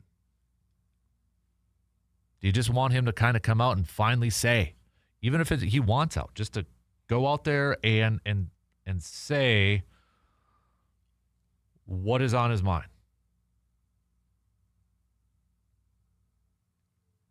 I would. Not going to happen, though, probably. All right. Shot clock's going to cut me off here in less than a minute. So we'll kick off the next hour with some more Grind My Gears. Your more Toys & 4 to Grind My Gears Tuesdays. Some more Hy-Vee game changers. Do have some more football talk coming up, Packers football talk coming up as well. We've got Badger chats, lots to catch up on with Mr. Cardinal coming up here in just a little bit, so we will hit that up as well. I know I've got a few texts sitting there on the texting line to get to, so we will get to those coming up a little bit later on. Or, yeah, just past the top of the hour. After the news updates, we'll get to the texts and such, too. So continue to send those on over, 715-830-1912. Halftime. We made it to halftime. 2 in, 2 more to go. We got the news, and we'll be right back to kick off the third quarter after these quick words.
Third quarter kicking off right now on this Tuesday morning, December 16th. Coming up in about 15 minutes, we'll chat with Mr. Cardinal. We'll get all things Badgers, Badger volleyball, Badger hoops, Badger hockey, and the news from yesterday, Badger football. Going to be looking for another director of player personnel. So we'll hit all that up with Mr. RJ Cardinal coming up in again about 15 minutes or about 8:20 or so. So we'll get to that. We'll get to some more of your Grind My Gears. What's grinding your gears? Presented by Toyson Ford. You can continue to send those on over. What was the game-changing moment, game-changing play or player from the past week? You can send those. Hit us up with a text, 715-830-1912, or join us on the video stream. Ken, let's catch up on a couple texts here. Ken says, I agree with you, Dad. The interception was the turning point of the game. My wish list would be Green Bay to go 2-1 to finish out the season and beating the Bears. It's from Ken from up north. Surveyor Sam chiming in for the first time this morning. When you put it that way, I'm at a 9. Just come out and say you're done here and move on. No one would blame you for wanting out or if you want to stay because the Bucs organization did more for your family than any other organization would have. I mean, they did take a massive chance on you as a foreign player with no exposure and brought your whole family over. But hey, we get it if you want another championship. When I was a freshman, shout out UW-Barron County. I was a freshman. I had a math professor. And whenever he would ask the class a question, nobody would say anything. And his go-to line was always, say something. Say something. And every time that Giannis, and by the way, he was a big basketball fan too. Didn't do me any favors when I was on the basketball team there. Kidding. But every time I see another rumor, I see another report, I see another Giannis thing, I think about my math professor back in the day from UW-Barron County just imploring us to say something. You know, he'd put up an equation on the board, and I suck at math. So I never participated for crying out loud. I don't know how I got through that class without having to retake it 500 times. But I just think of him all the time saying, say something. And I think that's where a lot of Bucs fans are at right now is like, say something. Say something constructive, though. Not like wishy-washy. Not like down the middle. Say one thing or the other, not down the middle. Again, I don't see that happening. I don't see that happening anytime soon. I don't see him, as long as he is suited up in season with the Bucs, I don't see Giannis coming out and saying, I want out. I don't see him publicly doing that as much as, and I would love it. I want to hear. I want the truthfulness. I want, what are you actually thinking? It's not going to happen. I don't think Giannis is built that way. I don't think he is going to draw that attention. I don't think he's going to kind of do that to his team and his teammates. I don't think he's going to all of a sudden, like today, hold a presser and say, at this moment, I am publicly asking to be traded from the Milwaukee Bucks. I don't think he's going to do that. I don't think that's how he operates. I could be completely wrong. I don't think he's going to do it. Would I like for him to do it just so we get a resolution one way or the other?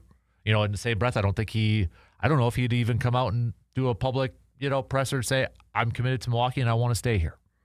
I don't know if he'd do that either way. He's had so many opportunities to do so that I don't think he's going to.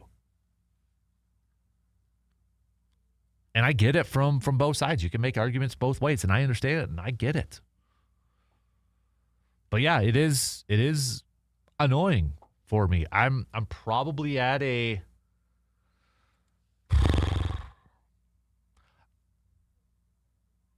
probably at a 6. I'm not quite to the Aaron Rodgers 10. I'm probably at a 6. And a lot of it is, I don't want Giannis gone. So, heck, I might even go down to a 4. I don't want Giannis to leave. I don't want it. I don't want it to happen. I want him to stay in Green Bay.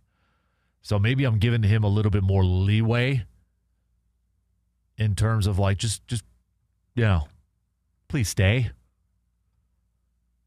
But at the same time, it is getting pretty annoying.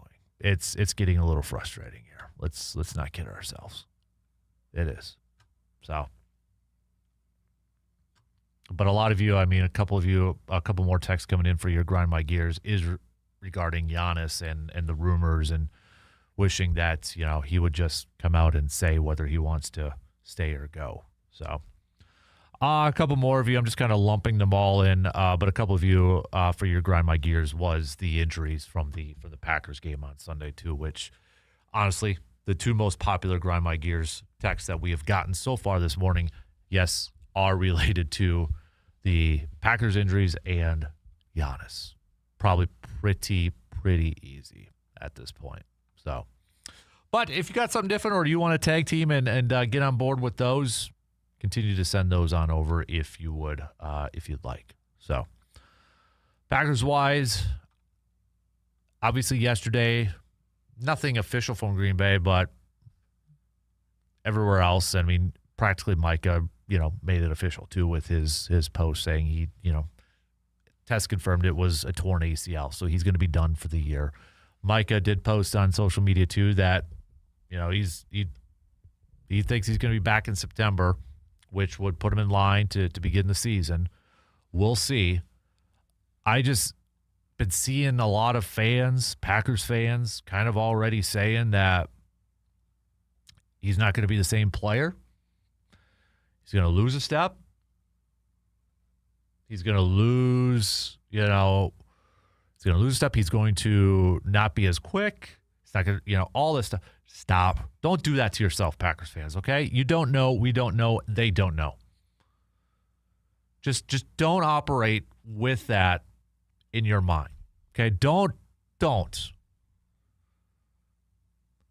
Because and I think a lot of it is just we're all polluted from what happened to David Bakhtiari. That's what's stuck in our mind. We don't remember that Christian Watson came back and looked pretty darn good. We don't remember Rashawn Gary came back, and honestly, that was one of his best seasons his first year after ACL. We don't remember Jordy Nelson in 2014 coming back, putting up over 1,000 yards, winning comeback player of the year. For a lot of people, they just remember David Bakhtiari. That's it. And how he never came back. So don't convince yourselves. Do not convince yourselves that because Micah Parsons is having ACL surgery, that he is going to lose a step or not be the same player. There is no proof of that anywhere. There's none. Don't do that to yourself, Packers fans. If another person's going to tell you that from another fan base of that, ignore it. We don't know. It could happen, might not happen. He could be Adrian Peterson. He could be Brandon Ayuk. He could be Jordy Nelson. He could be David Bakhtiari. We don't know. But remember, and how many conversations that we've had with Dr. Crow about this. The ACL was fine with David Bakhtiari from his recovery. It was the meniscus part of it. And I haven't heard, I don't know if it's out there, if we find out there's some meniscus issues, then I'd be a little bit concerned. But until then, if it's not, just don't do this to yourself. Don't go out there and say, no, oh man, there weighs 200 some million bucks. He's not going to be the same player anymore. Stop. Just stop. Don't live in that world, okay? I'm pleading with you. Please don't. Don't do that to yourself. There is no proof. There's examples from both sides. We just don't know. And again, the expert, I'm going to keep saying him. As Dr. Crow says, every recovery, every human body is different. How the human body recovers from that is going to be the indicator. And again, if it's just straight up ACL, should be good. But everybody just assumes knee surgery, it means he's going to be slower. Maybe initially until the ramp-up period goes, but for crying out loud, don't live in that negative world. Please, I'm begging you, do not live in that negative world. Doesn't do you any good. All right, let's take a quick break. We're going to switch gears, and we got plenty of Badger stuff to talk about. Let's bring on RJ Cardinal. He'll be joining us in just a few minutes.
Winter is here. Is your vehicle ready for holiday travel? At AJM Automotive in Eau Claire, their expert technicians will make sure your vehicle is prepared for snow, ice, and long trips. From brake checks and tire changes to battery tests and fluid inspections, they've got you covered. And if you do run into trouble, don't forget AJM Automotive offers towing services to get you safely off the road. Don't wait.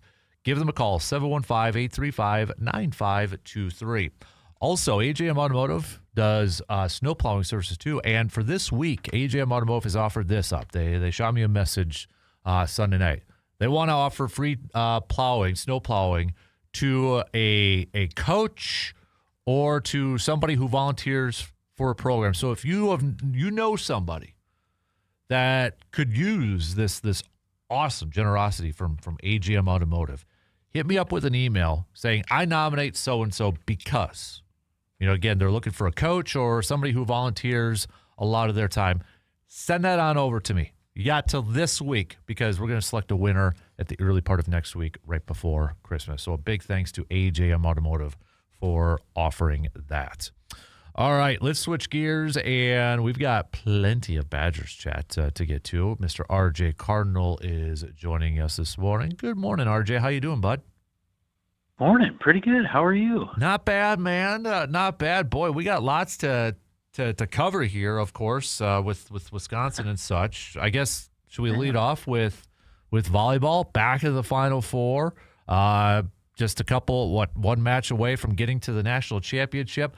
A Final Four match against Kentucky. We've heard that a couple times before, maybe in a different sport, but nonetheless, it probably brings back some memories there. So impressive run, and then you look on the other side, Nebraska's out of it too. So, hey, how do you like Wisconsin's chances, dude? Yeah, they're getting healthy and playing just out of their mind right now. So you gotta like what you see out of the Badgers right now, and watching the game on, was that Saturday night? Sunday night, yeah. It was, you go and get swept by Texas earlier in the year and come back and take 3 of 4 at their home in the NCAA tournament. There were a couple of times where Texas took the lead by 4, and then Wisconsin's just like, oh, no, sorry, we took a few plays off there and came back and took the lead and had a 10-point swing. So it was an amazing match to watch, and just good to see things are going on all cylinders right now for them. Yeah, so they're going up against another number 1 seed in Kentucky at this point. But, they're riding some insane momentum at this point. It shouldn't surprise anybody if they make the national championship and maybe come away with another natty championship, right? Yeah, I don't think so.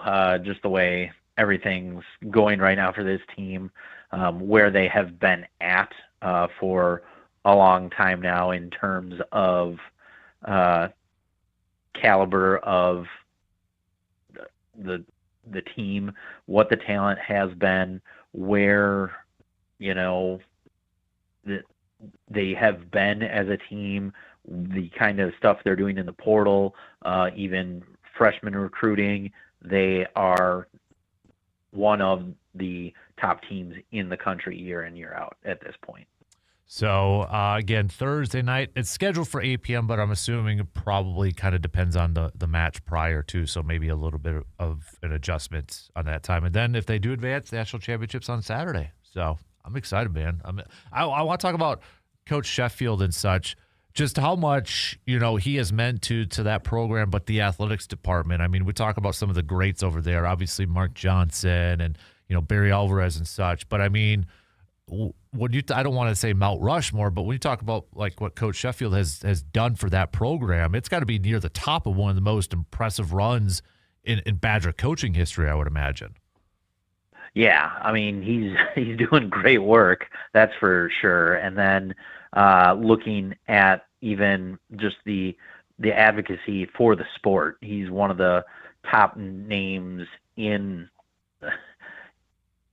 the country fighting for women's athletics and especially women's volleyball, still fighting the fight of how any sort of NCAA tournament game or match starts on ESPN Plus, and not on, terrestrial TV anywhere, or even a widely used streaming service, is kind of cool to see. I mean, he's just really goes to bat for not only his players but the sport in general, and I think that kind of endears him to athletes in the portal and as well as in the recruiting. So not just here at Wisconsin, but really across the NCAA for not only women's sports but specifically volleyball. Yeah, no question. So switching gears just a little bit, RJ, Wisconsin football. So yesterday it was reported that Wisconsin Director of Player Personnel Ethan Russo is leaving to join Oklahoma State as the Executive Director of Player Personnel. Now, he's been with the program for Wisconsin about a year, a little less than a year. Kind of, maybe for those out there that don't quite understand the role that he had for Wisconsin, how big of a loss is this for the program? And exactly, how influential was he in terms of recruiting for the Badger football team? That whole part of the recruiting staff, I mean, they're the ones who go out and identify players and really kind of are the first face kids see and really interact with a lot now in this day and age, because it is more like a recruit, like a scouting department rather than a recruiting department anymore. And I mean, you do see a lot of kids who, if a move like this happens, say, "Oh, like I really like talking with, Russo and all those," but really, kind of the main point of contact now in college football or athletics is that recruiting department. So, in terms of player personnel, I think a lot of them also deal with day-to-day things. I know when we had one, it was, and in this day and age, who knows what the role is now, but I mean, it wasn't part of the recruiting department. It was internal. So once kids were there, it was more or less a former coach or player at Wisconsin who was kind of the main point person of, if you had issue that's not like a big button issue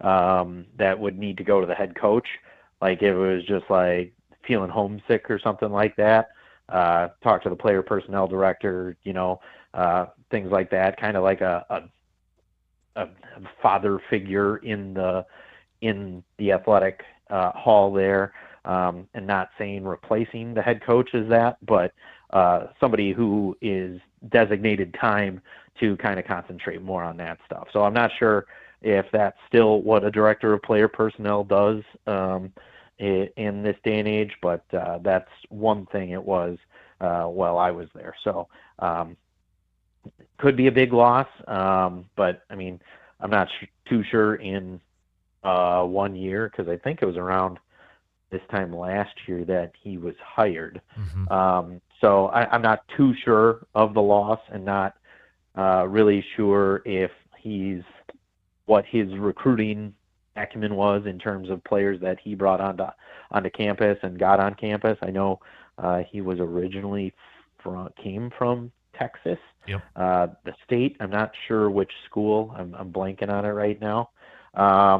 But even as his hire got announced, I mean, just seeing his social media and things like that really didn't seem like a kind of fit for the personality of historical Wisconsin. So I'm not saying it was a bad hire. It just didn't right away seem like it would be a fit. So I'm not sure what, like I said, I'm not sure who he brought in or what this will do moving forward. But in this day and age, when you got connections somewhere, maybe more so than another place, you're going to go where you're closer to home and have connections. So nothing but the best for him. And we'll see who we hire next. So I guess this might be, I don't know if this is the right question or such, but I mean, we've seen it across college sports, like from a GM standpoint, maybe it's a face name or something. Do you think Wisconsin, with what's going on with that football program, they need to bring in maybe a former alum type of person for that role, or to bring in somebody like that to kind of be a PR spokesman? I know you got people saying J.J. Watt or Joe Thomas needs to come back and such. Do you think Wisconsin needs that type of player to come back to the program and maybe help improve the image a little bit, or try to draw some recruits over there? I would say having a big name, and not and really, like, the ones you do see are being the CEOs or general managers in title, but Wisconsin already has one of those. I already forget the guy's name. It's an old dude who I've never heard of before, who has no ties to Wisconsin whatsoever, but apparently he knows Fickle. It seems to be a common theme still, even though they're hiring a new position. I don't know if it's been filled yet, for director of high school coaches and alumni relations. So, I mean, I guess they're trying to address that, but I definitely think, because I think Alec James was that role before, as well as a director of player personnel here. So, and I think it was like the first year under Fickle. But it's definitely something that there is a PR hit here in terms of Wisconsin culture, and you have a lot of coaches who say they've never talked to me. You have big school coaches say I see them all the time. So, I mean, there is a big point of contention there. I mean, a lot of people just point out to the smaller school coaches, like, oh, when was the last time you ever had a D1 athlete play for your team and things like that. It really shouldn't matter. Mm-hmm. You're the head coach of the only Division I or the only Division I football program in the state. You better be able to have some sort of connection with not just the schools that are producing talent in the state, but more than that. So yeah, there is a PR hit here. And I think at some level you need to start reaching out to alumni and reaching out to somehow to the high school football coaches in this state and kind of rectify the situation, because if they don't think you're paying attention to them, a lot more damage can be done to your program through, I mean, both the coaches and the Badger alumni. I mean, you had J.J. Watt like last month on the Pat Show. On the Pat McAfee show, and he's like, "Oh, you should donate some money or get in there and go talk to him." And he just goes, "I did. It didn't work." And yeah, very straightforward too. Like there was, it didn't seem very good. And then what was it? A couple Monday Night Football last week. All the Steelers that were Badgers said the high schools they were from. I mean, there's a major disconnect here, and it needs to be rectified. And I'm not saying that's going to turn it around and get everything all holly jolly again and wins start coming here, but fundamentally, from top to bottom, we've talked about this for a while. The athletic department is, not in the greatest situation it has been in a long time. So something needs to happen. If it needs to come all the way from the top, it needs to come all the way from the top. You have to start getting hands-on with stuff. Or if the rumors are true that they're hiring somebody within the athletic department that's going to solely take care of football, that needs to happen now too. So I'm not sure where, when, why we are sitting where we are on any of those, but definitely I think somebody with Wisconsin ties needs to be on this staff, and the sooner the better. Yeah. Yeah, I know it's not Wisconsin related, but it's the first chance I've gotten to talk to you about this with the whole Michigan football debacle and coaching situation and such over there. You know, you mentioned name hire and such, do you think Michigan needs to do that for their next head coach, whoever that's going to be? Do you think they need to bring in, a big name, kind of like when they did with Harbaugh and such, to maybe change the PR or the outlook of what that program looks like right now?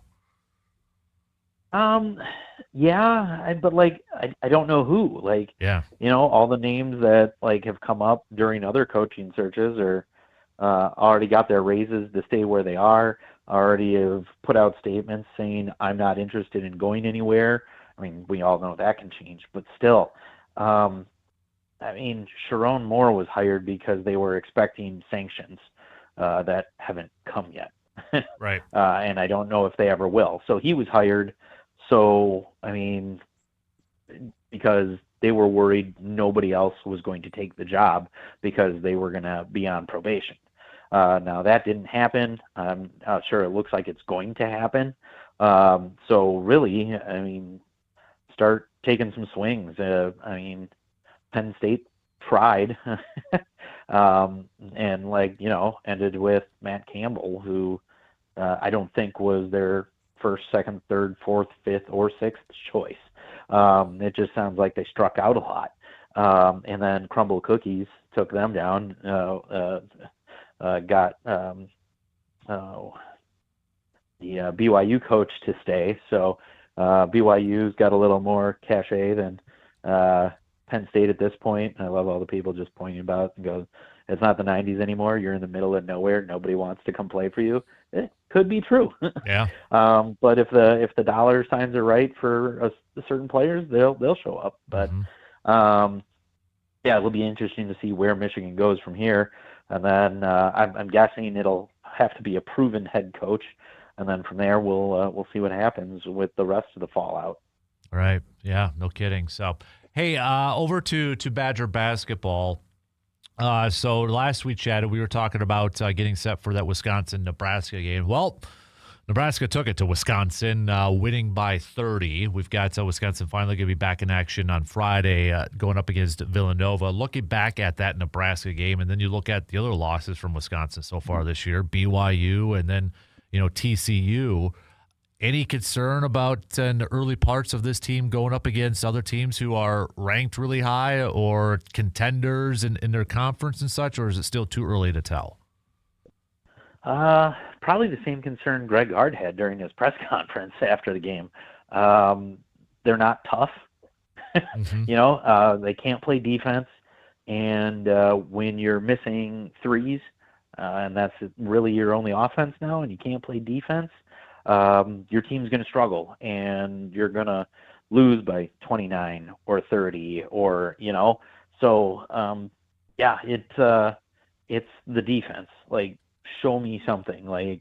It's been one thing after another from all these big men we're getting that somehow they're not developing into their frame, and they aren't able to or don't want to force contact and become, a defender. So just be tough. Yeah.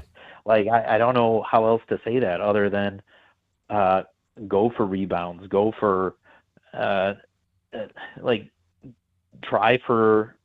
draw charges, try to, block, try to block out, try to anything around the basket, just play defense. Mm-hmm. Right. Because at least if you're doing that and you're missing your threes, you're still giving yourself a chance to stay in a game. And if you're not, you're going to end up having a team like Nebraska or BYU or, when they're almost hitting 50% from the field, that's not going to help your cause at all. But getting rebounds and getting a hand in the face will go a long way if we're looking at it just from play defense. Right. Yeah. So, Villanova coming up here, and then you've got, Central Michigan, and then we get into the Big Ten portion of our schedule here coming up in the next year. And that's going to, you look at that Wisconsin schedule coming up in January too. That's tough to begin with. You got Purdue, and obviously we know some of the other teams in the conference. So that's going to be kind of a difficult start to that full-on Big Ten portion of the schedule. Yeah, it's not going to be easy. I think it'll be able to tell us all we need to know Mm-hmm. as we're moving forward here, and maybe not, but it's one of those. I think it's really going to be a live by the three, die by the three team this year, and that's really making itself known right now. It'll just be, does the defense ever come along to go with this offense? Because if it does, things I think will be okay. If it doesn't, on a given night, we could see blowout losses to probably almost anybody. Mm-hmm. So it'll be interesting to see as the season goes on. Right. Yeah. RJ, I know for hockey wise, they kind of have some off time and such and that, but I wanted to really quick go back to football, Badger football, because I know we've had some guys entering the transfer portal and such from Wisconsin. Did any of the guys that announced or have rumored to be announced that are entering the transfer portal, any of them surprise you that have come out so far, or really is nothing surprising you because of the current state with this football program?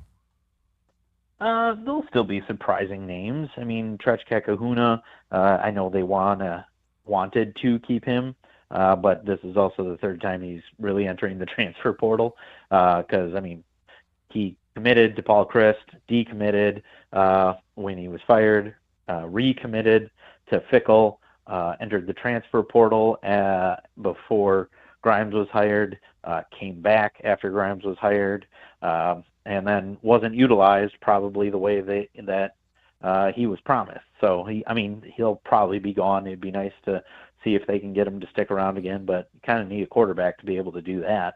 And right now the only other big name, who's the lineman getting the hardship and transferring, came over with Fickle. Huber? Nope, he's already in the NFL. Yeah, well, blanking on the center, the center from Cincinnati. Yeah, blanking on his name. He entered the transfer portal, but that's a guy who even came over with Fickle leaving. Then Christian Allegro said he intends to enter the transfer portal. They're really trying to get him to stay, really telling him he can play any position he wants. Is it Renfro you're thinking of, by the way, Jake Renfro? Yes, Renfro. Thank you. Yeah. They're telling Allegro that it'll be you, Posa, and Catalano on the field all at the same time. Really trying to just put a full court press on him to have him stay. But time will tell. Maybe they can give him a number to look at and some promises to keep, because having those three on the field at the same time would be pretty sweet. But it's looking like for his final year of eligibility, he will be playing elsewhere. Gotcha. I think those are the big three. Other than that, it's been some guys who haven't seen the field after coming to Wisconsin. So. Gotcha. Anything else in the Badger world that we may be missing that you want to kind of give a little bit of a shout out to? I don't think so, because women's basketball is still doing their thing. I think they just beat San Diego. I haven't had a game since. That was the day after we talked. So they have another win on their record. Men's hockey plays next weekend. Yeah. In their little holiday tournament. And women's hockey is off until January. So yeah, nothing much. I think we covered it all. All right. How about that? Well, hey, you have a good rest of your week then, man. Enjoy. Do we got some bowl game? I might want to get your picks coming up here for some of the games coming up. We got some college football playoff games this weekend, don't we? Is that this weekend? Yeah, we do. Yeah. Yeah. Well, I got to get a couple. I got to get a couple picks from you. So if you don't mind, real quick. I know. Alabama, Oregon, Alabama, Oklahoma. Alabama. Oh man, I don't know. Alabama's offense has been pretty stinky lately, but so is Oklahoma's. I'll just say Alabama for the sake of moving forward with that one, because I really don't need to see that matchup. We talked about it last week. Alabama probably didn't deserve to be in the college football playoff, but here we are. Yeah. So now let's go Oklahoma. All right. How about the U versus Texas A&M? The two teams that beat Notre Dame and why they're not in the playoff. Is that who? Where is that one? At Miami? That is at A&M. So Oh, College okay. Station. Let's see. Based off of what I've seen from Miami this year, they've had some ups and downs, and their downs look pretty crappy. But let's go with A&M in that one. All right. Ole Miss and Tulane. Ole Miss. It's probably going to be the same result as it was at the beginning of the year. Yeah. Kind of the same thing. Oregon and James Madison. Well, as long as it's not a torrential downpour in Eugene, I think we see Oregon pull that one out. Yeah, I agree. So even though I'm guessing most people will have the Packer game on during that because it's at the same time. Right. Yeah. Good point. So double TV it up, right? So yeah, there you go. Split screen. There you go. All right, dude. Hey, have a good rest of your week. Appreciate the time, and we'll catch up with you again soon. Okay, sir? Sounds good. We will talk to you later. You got it. There you go. There's RJ Cardinal joining us here this morning. All right, we got to take a quick break, and we'll be right back after these few words.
Looking for that last-minute perfect gift for the hunter in your life this holiday season? Well, Tilden Gun in Chippewa Falls has you covered. From rifles and shotguns to ammunition, optics, and hunting gear, they carry everything you need to make the holidays special. Shopping at Tilden Gun is easy. Their knowledgeable staff can help you pick the right firearm, gear, or accessory, and their selection is second to none. Whether it's a first-time gift or upgrading a favorite, Tilden Gun makes it simple to find something they'll love. Stop by their shop at 12427 90th Avenue in Chippewa Falls, or you can browse online at tildengun.com to see their full selection. We've got to play a little catch-up here, so we will have another break here before the top of the hour, but kind of resets a couple things here. One, hit me up with more of your Toyson Ford Grind My Gears Tuesdays, more of your Hy-Vee game changers of the week. So continue to send those on over. Hey, we got a playoff scenario for the Packers this weekend. All right? It's pretty simple. Win plus a Detroit loss. So if Green Bay wins and Detroit loses to the Pittsburgh Steelers, Green Bay will make the playoffs. So root for Aaron Rodgers this weekend. That's what you got to do. Now, the game is in Detroit. So whether that matters a lot. But, I mean, Pittsburgh's got a lot to play for here in this one, too. So can Aaron help them out? But Green Bay's got to take care of their own business and win Saturday night regardless. But you got a lot of playoff clinching scenarios here, especially when it comes to the NFC. Philadelphia clinches their division with a win or a Dallas loss or a Philly tie and a Dallas tie. Chicago clinches a playoff berth with a win plus a Detroit loss. So they're very similar. They're the same as Green Bay. The other thing is Green Bay can tie plus a Detroit loss. That would clinch it too. Same with Chicago. Seattle clinches with a win or a tie or a Detroit loss. San Francisco clinches a playoff berth with a win or a Detroit loss. So, I mean, Detroit factors a lot in this thing. If Detroit loses this weekend, a lot of teams are going to be clinching. Or a lot of teams potentially clinch. So essentially, if like Chicago, Green Bay, we know one of those teams are going to win, and San Francisco and Seattle win, plus Detroit loses, you got a big chunk of that NFC already clinched up. So, all right, we got to take our final break here. And then I got a little something, kind of a fun thing I'm going to put up on Facebook here. So give it a quick follow, facebook.com/Dan Kasper Sports. I want you to have a little fun with this one. It's going to be posted up here in just a few minutes. So I'm going to tease that here. So take a quick break, and we'll be back to wrap up the third quarter coming up after these few words.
The countdown to Santa's arrival is on. You can head to sportstalk1051.com to track Santa's journey live. Before the tracking begins Christmas Eve, you can chat with Santa or Mrs. Claus, play games, listen to music, download a coloring book for the kiddos or maybe yourself, or just color online. All for free, available at sportstalk1051.com.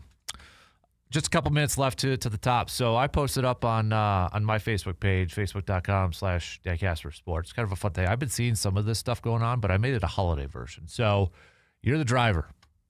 Okay, you're the driver of an SUV, let's say.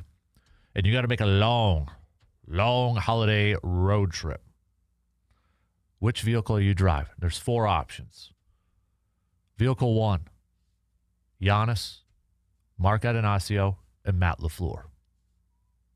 2, Jordan Love, Doc Rivers, Jackson Cheerio. 3, Pat Murphy, Micah Parsons, Luke Fickell.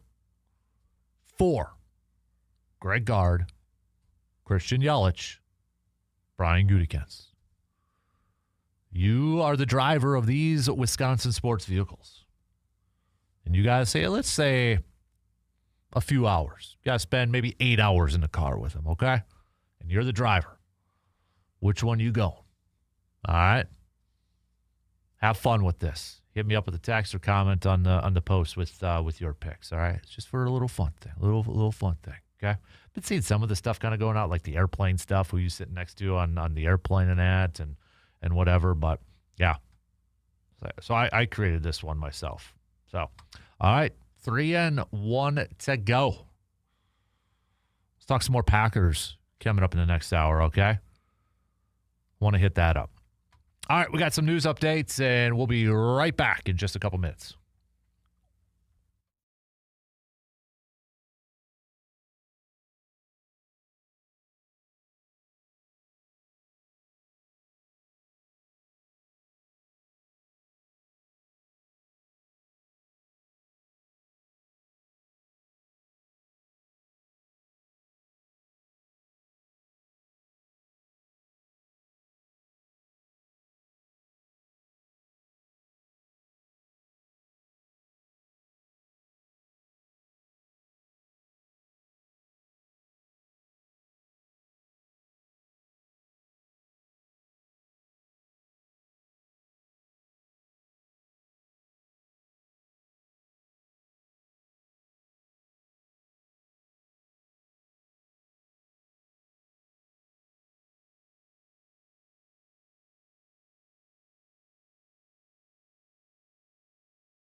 Final hour, final quarter, kicking off right now. Thanks for hanging out with us this morning. Thanks for participating and hitting us up with some messages, all that fun stuff. I appreciate it. Don't forget to send me your grinding gears. What's your Toyson Ford grinding my gears? What's something you just got to get off your chest? All right, what do you got to get off your chest here? Let me know, okay? Let me know. Text it on over. Also, what's your Hy-Vee game changer of the past week? Give you a play, give you a moment, give you a player. A lot of you picking that interception in the Packers game when Christian Watson got hurt. So we'll get back to some more of your responses over there. I want to kick off this hour chatting a little green and gold. So we just went through the playoff clinching scenarios. Green Bay can clinch a playoff spot this weekend. We won't know until late Sunday because it depends on the Detroit-Pittsburgh game. But Green Bay's got to take care of their business first. They got to win against Chicago Saturday night. If they win that, then there's a potential. Then you need to root for Pittsburgh to beat Detroit. Root for Pittsburgh to beat Detroit regardless. Helps them out either way. But with that being said, with these final three games, and I know it's still raw from what happened on Sunday with a lot of the injuries and such. We got some good news, it sounds like, with Christian Watson, but don't know for sure if he's going to play yet this weekend or not. But with all that being said, when you look at these final three games and hopefully a playoff appearance and hopefully getting into the postseason in that, who do you think is the most, or I don't know if I want to say most important. How do I want to phrase this? Who do you think is or has the most on their shoulders, or maybe has the most pressure to lead this team to a division championship, to make the postseason? Is it all on the quarterback now, Jordan Love? Is it on Matt LaFleur as head coach, but also offensive play caller? Is it on Jeff Hafley losing Micah Parsons? Now, he's still thought of as a head coaching candidate, has a lot to maybe, put more on his resume in this. Who do you think is the biggest key, or I don't know if that's the right way, or if it's pressure, or I don't like to use the word most important because if I'm going to say, and I truly believe this, it's going to be a collective effort. It's going to be a team effort. I can't say, well, then that person's more important. But for Green Bay to maybe win out or to get to the postseason, who's maybe going to have to maybe take it up another level, I guess, or who's got the most pressure on them in these final three games? Is it Love? Is it Matt LaFleur? Is it Jeff Hafley? And we can make the cases for all three of those guys. We can say, Jordan Love, obviously, because he's the quarterback. If he's going to be involved in MVP conversations, he is the guy. It was like him and Micah Parsons are the two that have to lead this team to the postseason, to the Super Bowl. Micah's gone. He's gone. Now it's up to Jordan Love to be that quarterback, to take that next step. In the offseason, before the season started, what do we want to see from Jordan Love? What was a common thing to take that next step? And I think he has been taking that next step, but now he's got another opportunity to really take another step. To really kind of, hey, follow my lead. I got you. We got this. We're good. I'm going to carry you. I'm going to take you to the promised land. So there's no doubt Jordan Love's on there too. It's Matt LaFleur as the offensive play caller. Even if Watson plays this weekend, he's going to be banged up. We know this. He's not going to be 100%. He's going to be probably not the same Christian Watson that we saw the last few weeks. I'm just going to operate under that assumption.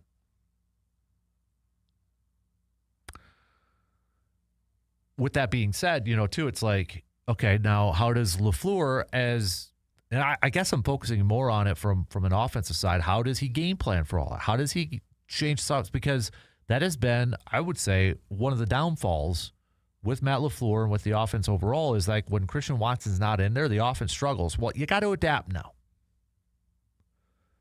You got to adapt to what you have. You don't have Tucker Kraft. You don't have a fully healthy Christian Watson. You have to adapt. How are you going to adapt? And how are you going to be successful at it? And then from the head coaching standpoint,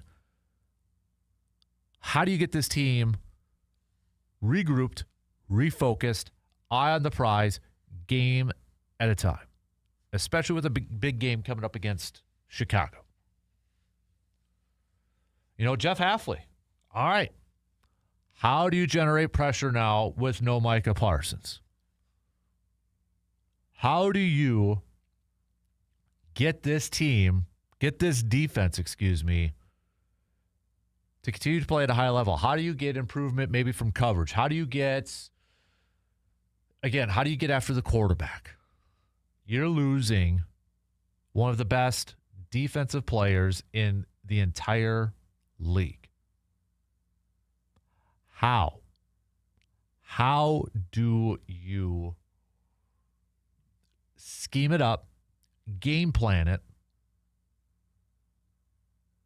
to try to minimize a loss from Micah Parsons?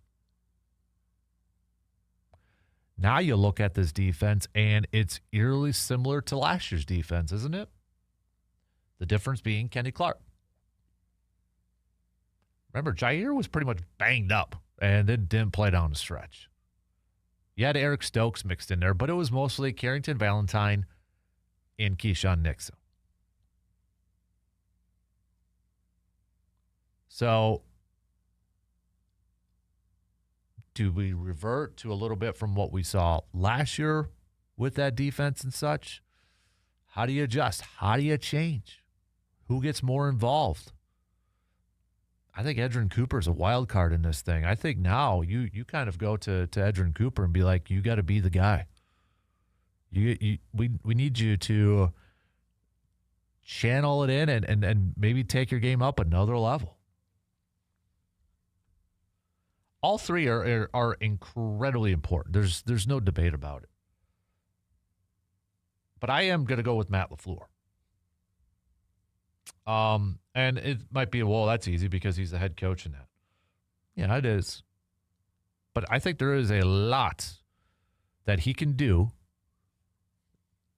to help get this team back to the postseason, and both offensively and just from the team overall. You could tell that was a wounded group emotionally and mentally after that Denver game. And as, you know, we were kind of talking about yesterday, you know, for an athlete, for one of those players, or for that coaching staff, it's kind of cruel in a sense of you can mourn the loss of, you know, losing one of your best players, one of your leaders in that. And it obviously affected them. But you got to shut it off right away. And you kind of have to not be human in that aspect. And you got to move on right away. There's no grieving. Can't afford to. There's no time. And you've got to kind of ignore it. It's kind of cruel in that essence, but you have to. And LaFleur's got to lead that charge. You know, I don't know what the meetings are like going on right now. I don't know what the message is, what's being talked about, what that motivating message is, but LaFleur's got to lead that charge. And then from the offensive side of things, even if Watson is out there, you're going to have to adapt. Whether that's getting Jaden Reed a little bit more involved, whether it's getting the rookie Matthew Golden more involved. I'm sure they're going to rely heavily on the running game with Josh Jacobs. But if you're going to have teams teed up for that, you know, they're going to go in there and stop it or focus on stopping it. You got to adapt. You got to be creative. You might have to expand a little bit.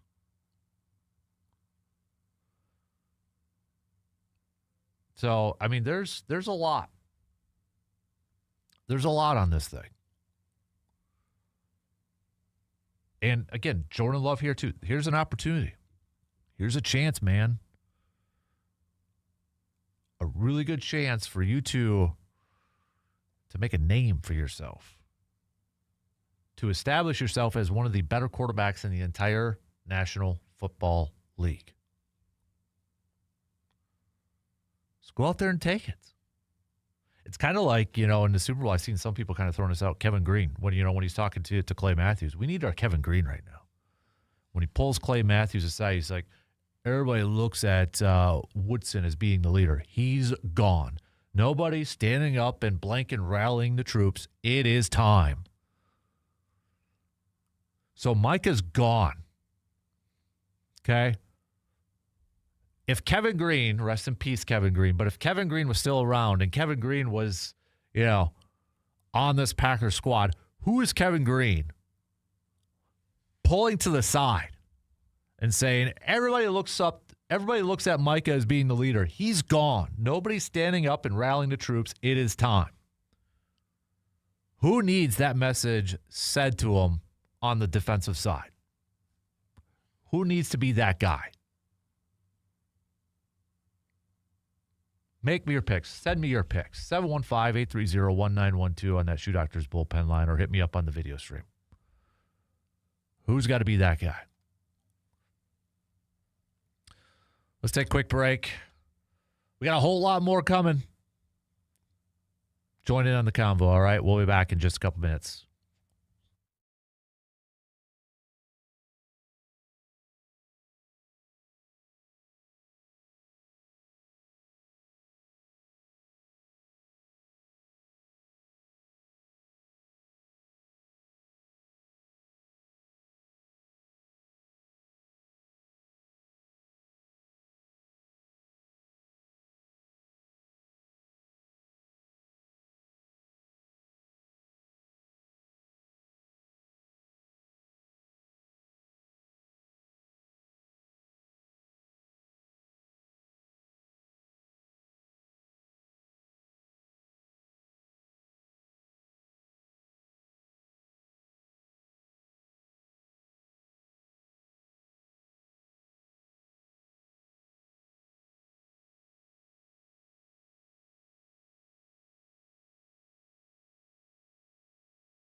If you want to go see the Harlem Globetrotters at the Sonintag Center coming up on January 2nd, head on over to sportstalk1051.com and click on the Fan Cave tab. Scroll all the way down to the bottom, and you can enter to win some tickets. So, again, that's coming up Friday, January 2nd. The Harlem Globetrotters coming to Eau Claire at the Sonintag Center. You could be there if you win some tickets through us at sportstalk1051.com.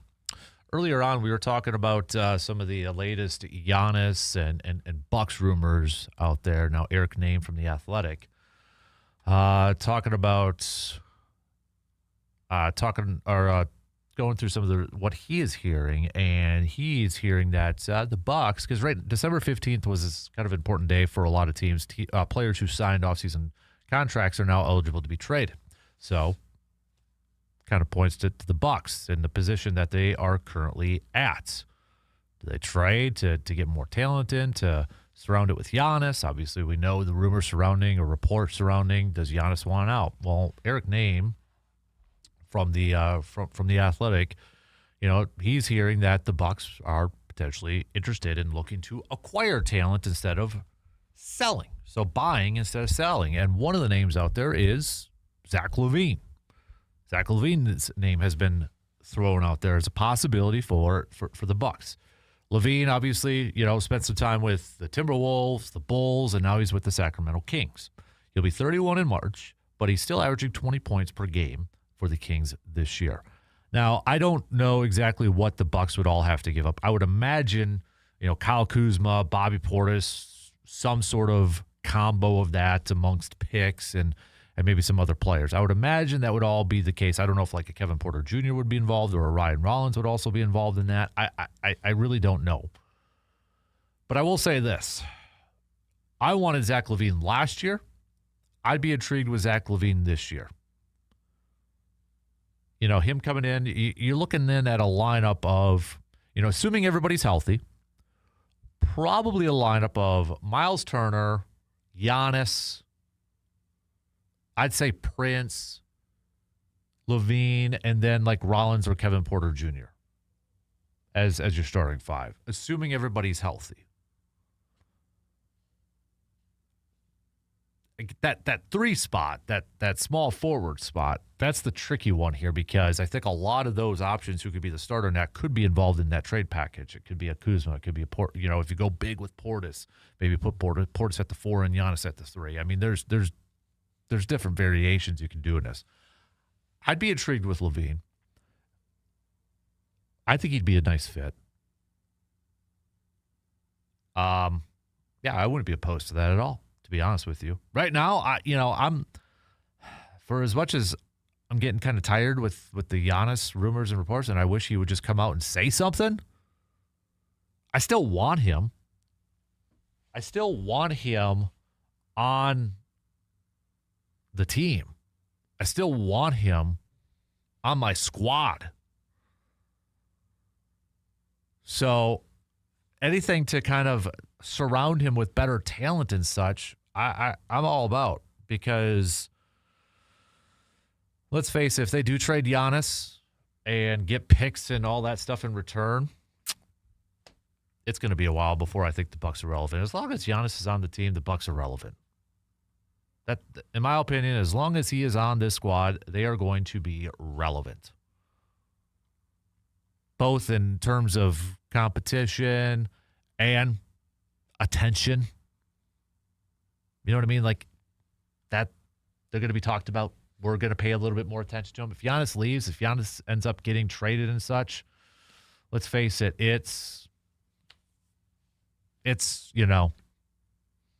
going to be a long time probably until the Bucks are a little bit more relevant again.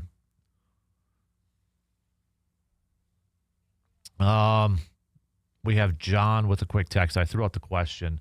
If Kevin Green was still alive and say he was still a member of the Packers coaching staff, that Super Bowl 45 clip, when he brings over Clay Matthews and does his "It is time" speech, Charles Woodson's out, it is time. Who would Kevin Green be telling that to right now on this Packers defense? Micah's gone. It is time. Who needs to be that guy? John says Xavier McKinney. Ben says Rashawn Gary. Luke says Rashawn Gary. David says Edrin Cooper. Steve says Edrin Cooper. Who do you got? We're looking straight up on the defensive side here, too. Keep sending me your picks. We got a couple of Toyson Ford grinding my gears at Tuesday. This has been a very popular one, but Ben says what's grinding my gears is all the injuries from the Packers on Sunday. I was so pumped and super hopeful for this season. Not ready to punch it all in yet, but it definitely has taken a big, big hit. We've got Jeff saying what's grinding my gears is Giannis right now. I hope he stays in Milwaukee. I want him to stay in Milwaukee, but I am tired of all the rumors and reports surrounding him. I wish he would just come out and say what he wants to do, regardless if it's staying or leaving. Eric kind of says the same thing regarding Giannis for his Grind My Gears Tuesday. Eric is saying that I want Giannis to stay, but if he wants out, I wish he would just come out and say it, and let's pull the Band-Aid off. A couple of Hy-Vee game-changing moments, the game changer of the week. We've got David saying it's the pick where Watson got hurt. We've got Chris saying when Micah Parsons got injured. And another game-changing moment is the Watson pick. So, yeah, those are probably the two most popular ones for sure. No question about it. Those were the two popular ones. They're probably obviously two because they're the freshest ones in our mind, right? They're the freshest ones in our mind. So, don't forget to vote on the post-class and Mirror 715 Speaks poll question, too. It's loaded up on our Facebook page. Right now, 51% of the voters do not think Green Bay is going to win the division this year. 51% do not think they are going to win the division. Hoofda. All right, not a lot of confidence in Green Bay right now. If you voted in that thing, tell me why you voted one way or the other. And if you just want to say it's straight up homer pick, that's okay. If you said no, is it just because of the injuries? Looks like Alan Lazard has been released by the Jets. He wants to hook up with a playoff team. So, all right. Pittsburgh, here he comes. I don't know. So, all right, we'll take a quick break here. Got some updates and such. We'll hit to. Don't forget to send me your picks. To go to the Facebook page, the Holiday Vehicle Road Trip. Which car are you riding? I'll give you an update on where the votes are for that. All right, we'll take a quick break as we hit the bottom of the hour here. We'll be back in just a couple minutes.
So it was this day in 1972 that the Dolphins wrapped up their perfect 14-0 regular season.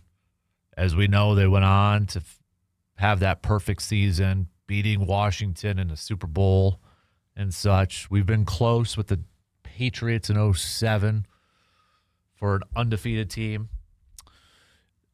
Do you think we'll ever see in the NFL an undefeated squad again? Like full-on undefeated in the regular season, straight through the postseason and winning a championship. Do you think we'll ever see that? We got close, obviously, with the Patriots in 07. Do you think we'll see that again? You know, because there's so many other variables in this thing. Like, for instance, let's say a team approaches their final week. They're 16-0. And they got nothing to play for.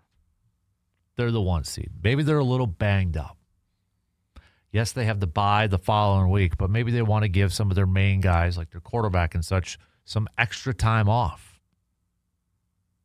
Does that affect it? I mean, we've seen players like Saquon last year, right? I mean, other guys that could have gone for personal records didn't do it.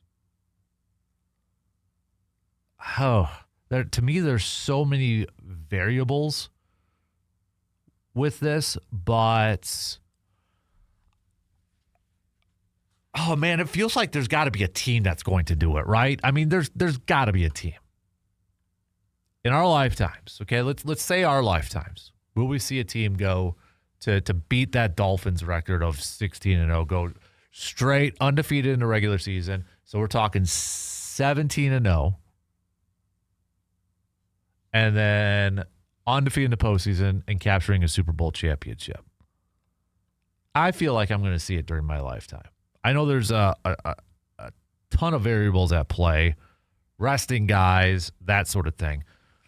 I guess, you know, like say you were the coach of the team, okay? Say you were the coach. You're in that spot heading into the final week of the regular season. Are you playing your guys to try to go undefeated? And, you know, because obviously that doesn't assure that you're going to win a Super Bowl or anything, but how would you handle it as the coach? You know, like how would you handle that thing? That'd be tough. Because the competitor to me and the legacy part of me, heck yeah, I'd want to go for it. But would that be like the smart thing? Things have changed so much since, 72 Dolphins and some of those teams. It's changed, right? Players, I think, would want to go for it, but that's where you as a coach maybe kind of have to step in. And I know there's going to be the debate, well, is there too much rest? Is too much rest a good thing, a bad thing? How many times have we seen where too much rest has been a bad thing and such? You know, we've seen examples of that working one way and the other. So, I'm glad I would never have to be in that position to decide that. Never. Have a lot of McKinney picks right now for the Kevin Green question I put out there. A lot of McKinney picks. We got one for Quay, but the leader in the clubhouse right now is X, Xavier McKinney. And if you're just joining and you're just like, what are you talking about? Having a little fun with this one. If Kevin Green was still around, and let's say he was still a coach on the Packers, we know the famous clip of him in Super Bowl 45 pulling Clay Matthews to the side saying, everybody looks to Wood as being a leader, Woodson. He's gone. Nobody's standing up and rallying the blanking troops. It is time. It is time. Put it in today's world. Everybody looks up to Micah as being a leader. He's gone. Nobody's standing up and rallying the troops. It is time. Who would he be telling that to? Or who should he be telling that to if Kevin Green were still around? Is it Coop? Is it Quay? Is it Rashawn? Is it Xavier McKinney?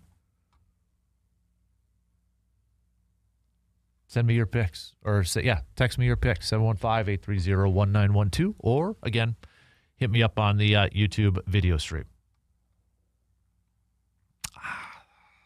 I can make a case for Rashawn. I can make a case for Quay. I can make a case for Edge. Definitely for Xavier. Would you throw anybody else in there? I don't know if I'd throw anybody else in there. I feel like it's between those four: Xavier, Coop, Quay, and Gary. I feel like it's got to be those four. It's not a Colby Wooden. It's not a Lucas Van Ness. I wouldn't put Keyshawn in there. Definitely not Carrington. Yeah, I think it'd be between those four. And we're straight up just looking at the defensive side here. Not offense. We're looking at the defensive side of things. So, again, if you're just joining too and you missed it, but Green Bay can clinch a playoff spot this weekend, and it's fairly simple.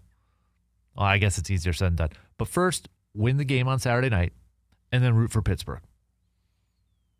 That's how you get in. This Detroit game against Pittsburgh, I mean, Aaron Rodgers could really help out a lot of his teams in the NFC. He could help out his own team, too, in terms of the standings in their division chase for the AFC North. You know, I'm just saying, Aaron, if you're listening right now, you know, first things, Green Bay's got to take care of their own business on Saturday, beating Chicago. But if that were to be the case, Green Bay wins, you know, help them out a little bit, because if Pittsburgh beats Detroit, Green Bay's in. And then, you know, Green Bay can return the favor, Aaron, by beating Baltimore the final week for you. See? You know, there we go. It's as simple as that. But you look at the rest, Philadelphia is simple. Win, they get the conference, or they get their division. Rams have already clinched a playoff spot. Chicago is just like Green Bay. Win plus a Detroit loss, or Chicago tie, Detroit loss.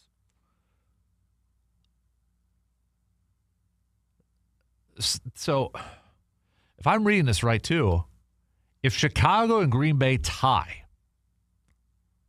and Detroit loses, both Chicago and Green Bay clinch a spot. Because if Chicago ties and Detroit loses, Chicago's in. If Green Bay ties and Detroit loses, Green Bay's in. And then you go to San Francisco. San Francisco wins, or Detroit loses, or a San Francisco tie and a Detroit tie, San Francisco's in. San Francisco essentially win, they're in. If they don't win, then they would need a Detroit loss. Seattle, win, they're in, or a tie, or a Detroit loss. So Detroit, yeah, they're involved in a lot of this. They lose, it kind of wraps up a lot of playoff spots. But for Green Bay's point, let's take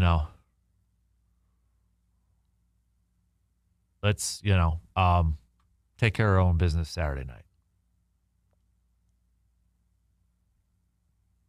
Get that win.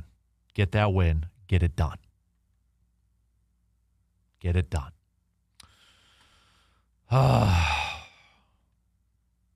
think from the AFC side of things, what were the AFC? We'll do power rankings. Think about this. This is your homework assignment for tomorrow. Think about your power rankings for tomorrow. So the AFC side, Denver's already clinched the spot. They could clinch the division and the 1 seed with a win plus a Chargers loss. To clinch the division, win plus a Chargers loss. Oh, okay, so to win the top seed, it's a win against the Chargers, or a win plus a Chargers loss, plus a New England loss, plus a Buffalo loss. Denver clinches the division with a win plus a Chargers loss. Buffalo could clinch a playoff spot with a win plus a Colts loss, or a win plus a Houston loss. These are the easy ones. I'm not going to go through the ties here. Patriots, they could clinch a spot with a win or a Colts loss or a Houston loss. Jacksonville clinches with a win plus a Colts loss, win plus a Houston's loss. And Chargers can clinch too with a win plus a Colts loss plus a Houston's loss. So, yeah, there's a potential here that we can wrap up some playoff spots. Really a lot, quite a few of them coming up this weekend. We'll see if that's going to be the case, though. So, All right, final call for any Toyson Ford Grind My Gears Tuesdays. Send those on over. Final call for your Hy-Vee Game Changers for the week. Send those on over. It's your last chance to get a little bit of maybe frustration off your chest, a little bit of an annoyance off your chest. What's grinding your gears? Send those on over, okay? Last chance for that to happen.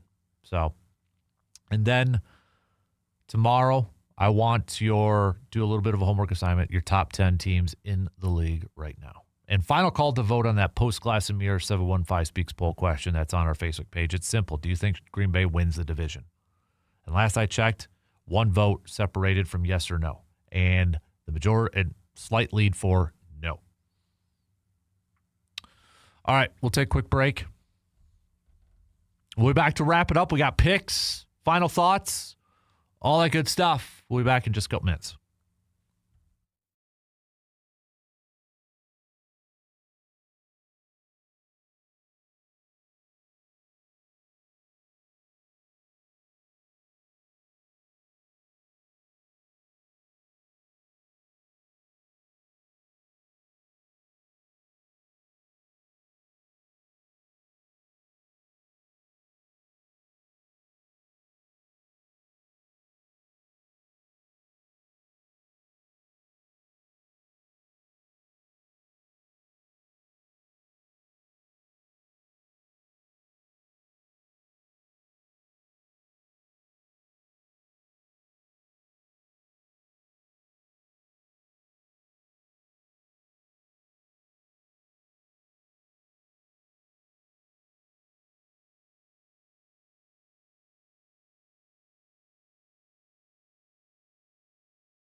All right, let's start to wrap up this craziness on this morning.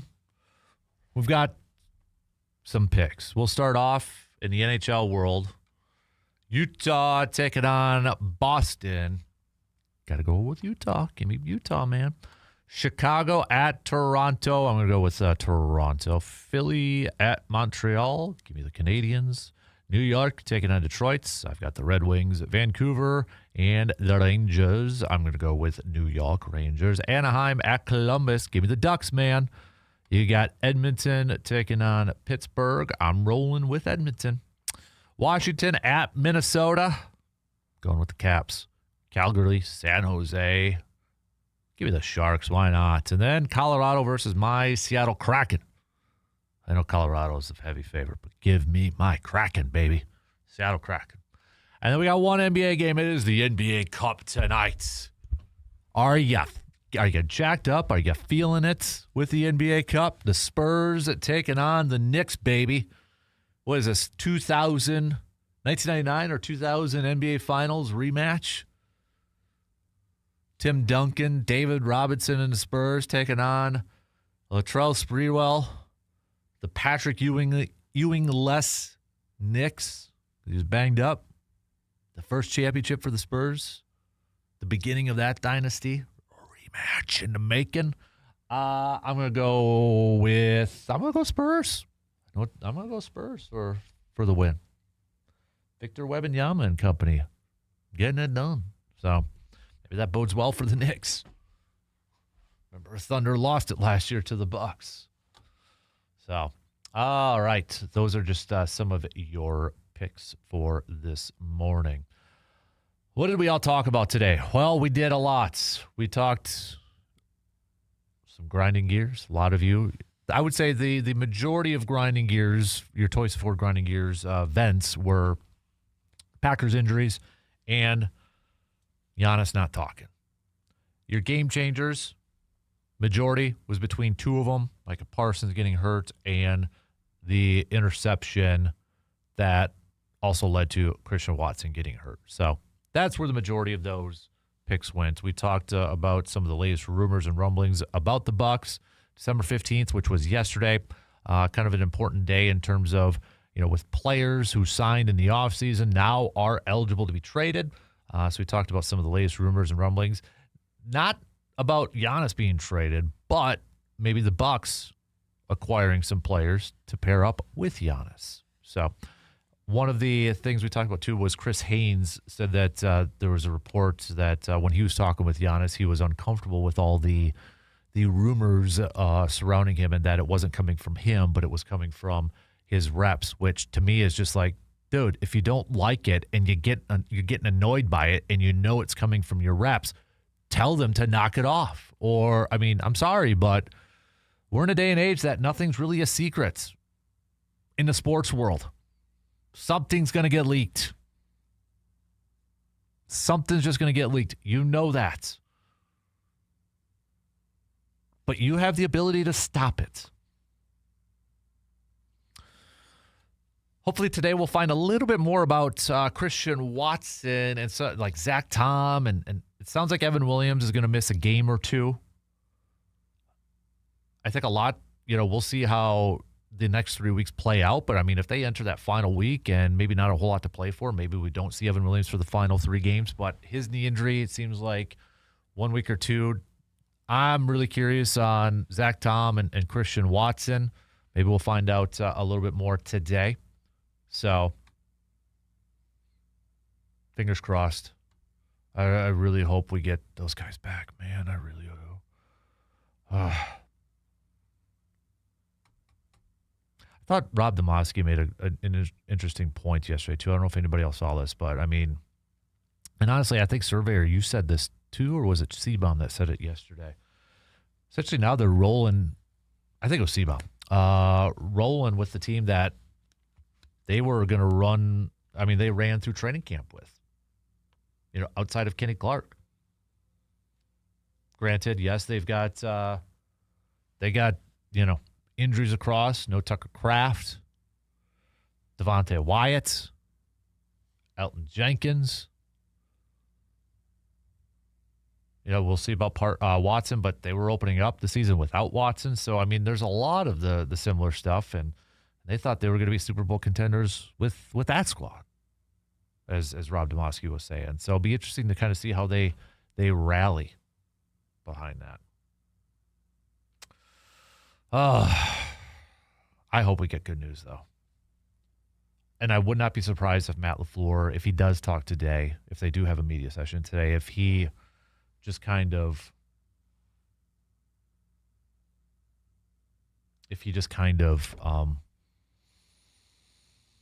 plays it aloof, plays it close to the chest like he has done with a lot of these injuries throughout this season, like a lot of coaches do. I mean, he's not. I'd be shocked if he goes out there and says, straight up, Tom and Watson are going to play.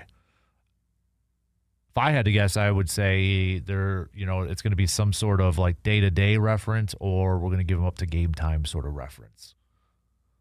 And try to find, as kind of eye-rolling as that is for us, that competitive advantage. You try to make the teams prepare for multiple different ways. Any little thing. All right, so coming up tomorrow, as I said, we'll do some power rankings. So give me your top 10 NFL teams. We'll hit that up tomorrow. Also on the docket, with it being Wednesday, we're going to do Wild Card Wednesday. So if this is where we put the show in your hands. Listeners become producers.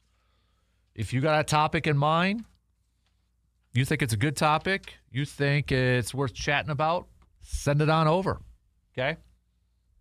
We'll also do a little Am I Wrong? So think about your sports opinions, your sports takes, and throw it out to the rest of the armchair MVPs out there. For example, let's say I think Green Bay still wins the division and will host a playoff game. Am I wrong? I'm not saying that's what I believe, but I'm just kind of throwing it out there as an example. Tell me I'm wrong. Think about what your statement will be and text those on over to us on that Shoe Doctor's bullpen line. Okay? And then the Wild Card Wednesday, where we put the program in your hands. Come up with some topics. If you think, why are we not talking about this? Or, man, I wish we could talk about it. Here's your chance. Wild Card Wednesdays. All right?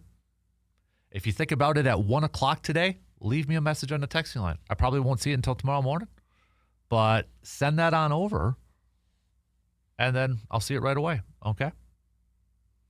I like it when you guys and gals bring over different topics and come at it from different angles and such. So, what else do we got on here? So, yeah, we'll hit that up. What else? We might do a little chalk talk, I think, Wednesday, too. I think tomorrow is a good day for a little chalk talk Wednesday, looking at this offense and looking at this defense and such. I think we might bust out the whiteboard for a little chalk talk tomorrow. Don't forget to hit me up on Facebook. I got that image up there, the holiday road trip. All right, I created just for fun. I'm curious to get the comments. Which vehicle are you driving on a 8-hour holiday road trip, let's say? Vehicle 1 has Giannis, Mark Ananasio, Matt LaFleur. Vehicle 2's got Jordan Love, Doc Rivers, and Jackson Chirio. Vehicle 3's got Pat Murphy, Micah Parsons, and Luke Fickell. Vehicle 4's got Greg Gard, Christian Yelich, and Brian Gutekunst. We got a couple picks for 3s. We've got a pick for 4. I think somebody just sent over one for vehicle number 1. So it's kind of all over the place, but let me know. All right. Send them on over. Yeah, number 1 was a pick on there too. So have a little fun with that one. All right. It's just for fun, just to get a little conversation going. Curious to see who, and you can, for different reasons. Maybe you want to ride with Mark Anasio for 8 hours so you can tell him to bump up that payroll, man. Or maybe you want to ride with Giannis to try to convince him to stay in Milwaukee for his whole career. Maybe you want to ride with Luke Fickell so you can give him an earful. Maybe you want to ride with Brian Gutekunst so you can give him your thoughts on what the Packers should do in the offseason. Matt LaFleur, because you want to tell him how to call games. Jordan Love, you want to tell him how much you don't believe in him. I don't know. Might have different reasons. Have a good rest of your day. Let's do this again tomorrow morning, all right? Same place, same time, 6 a.m. Chat with you all then.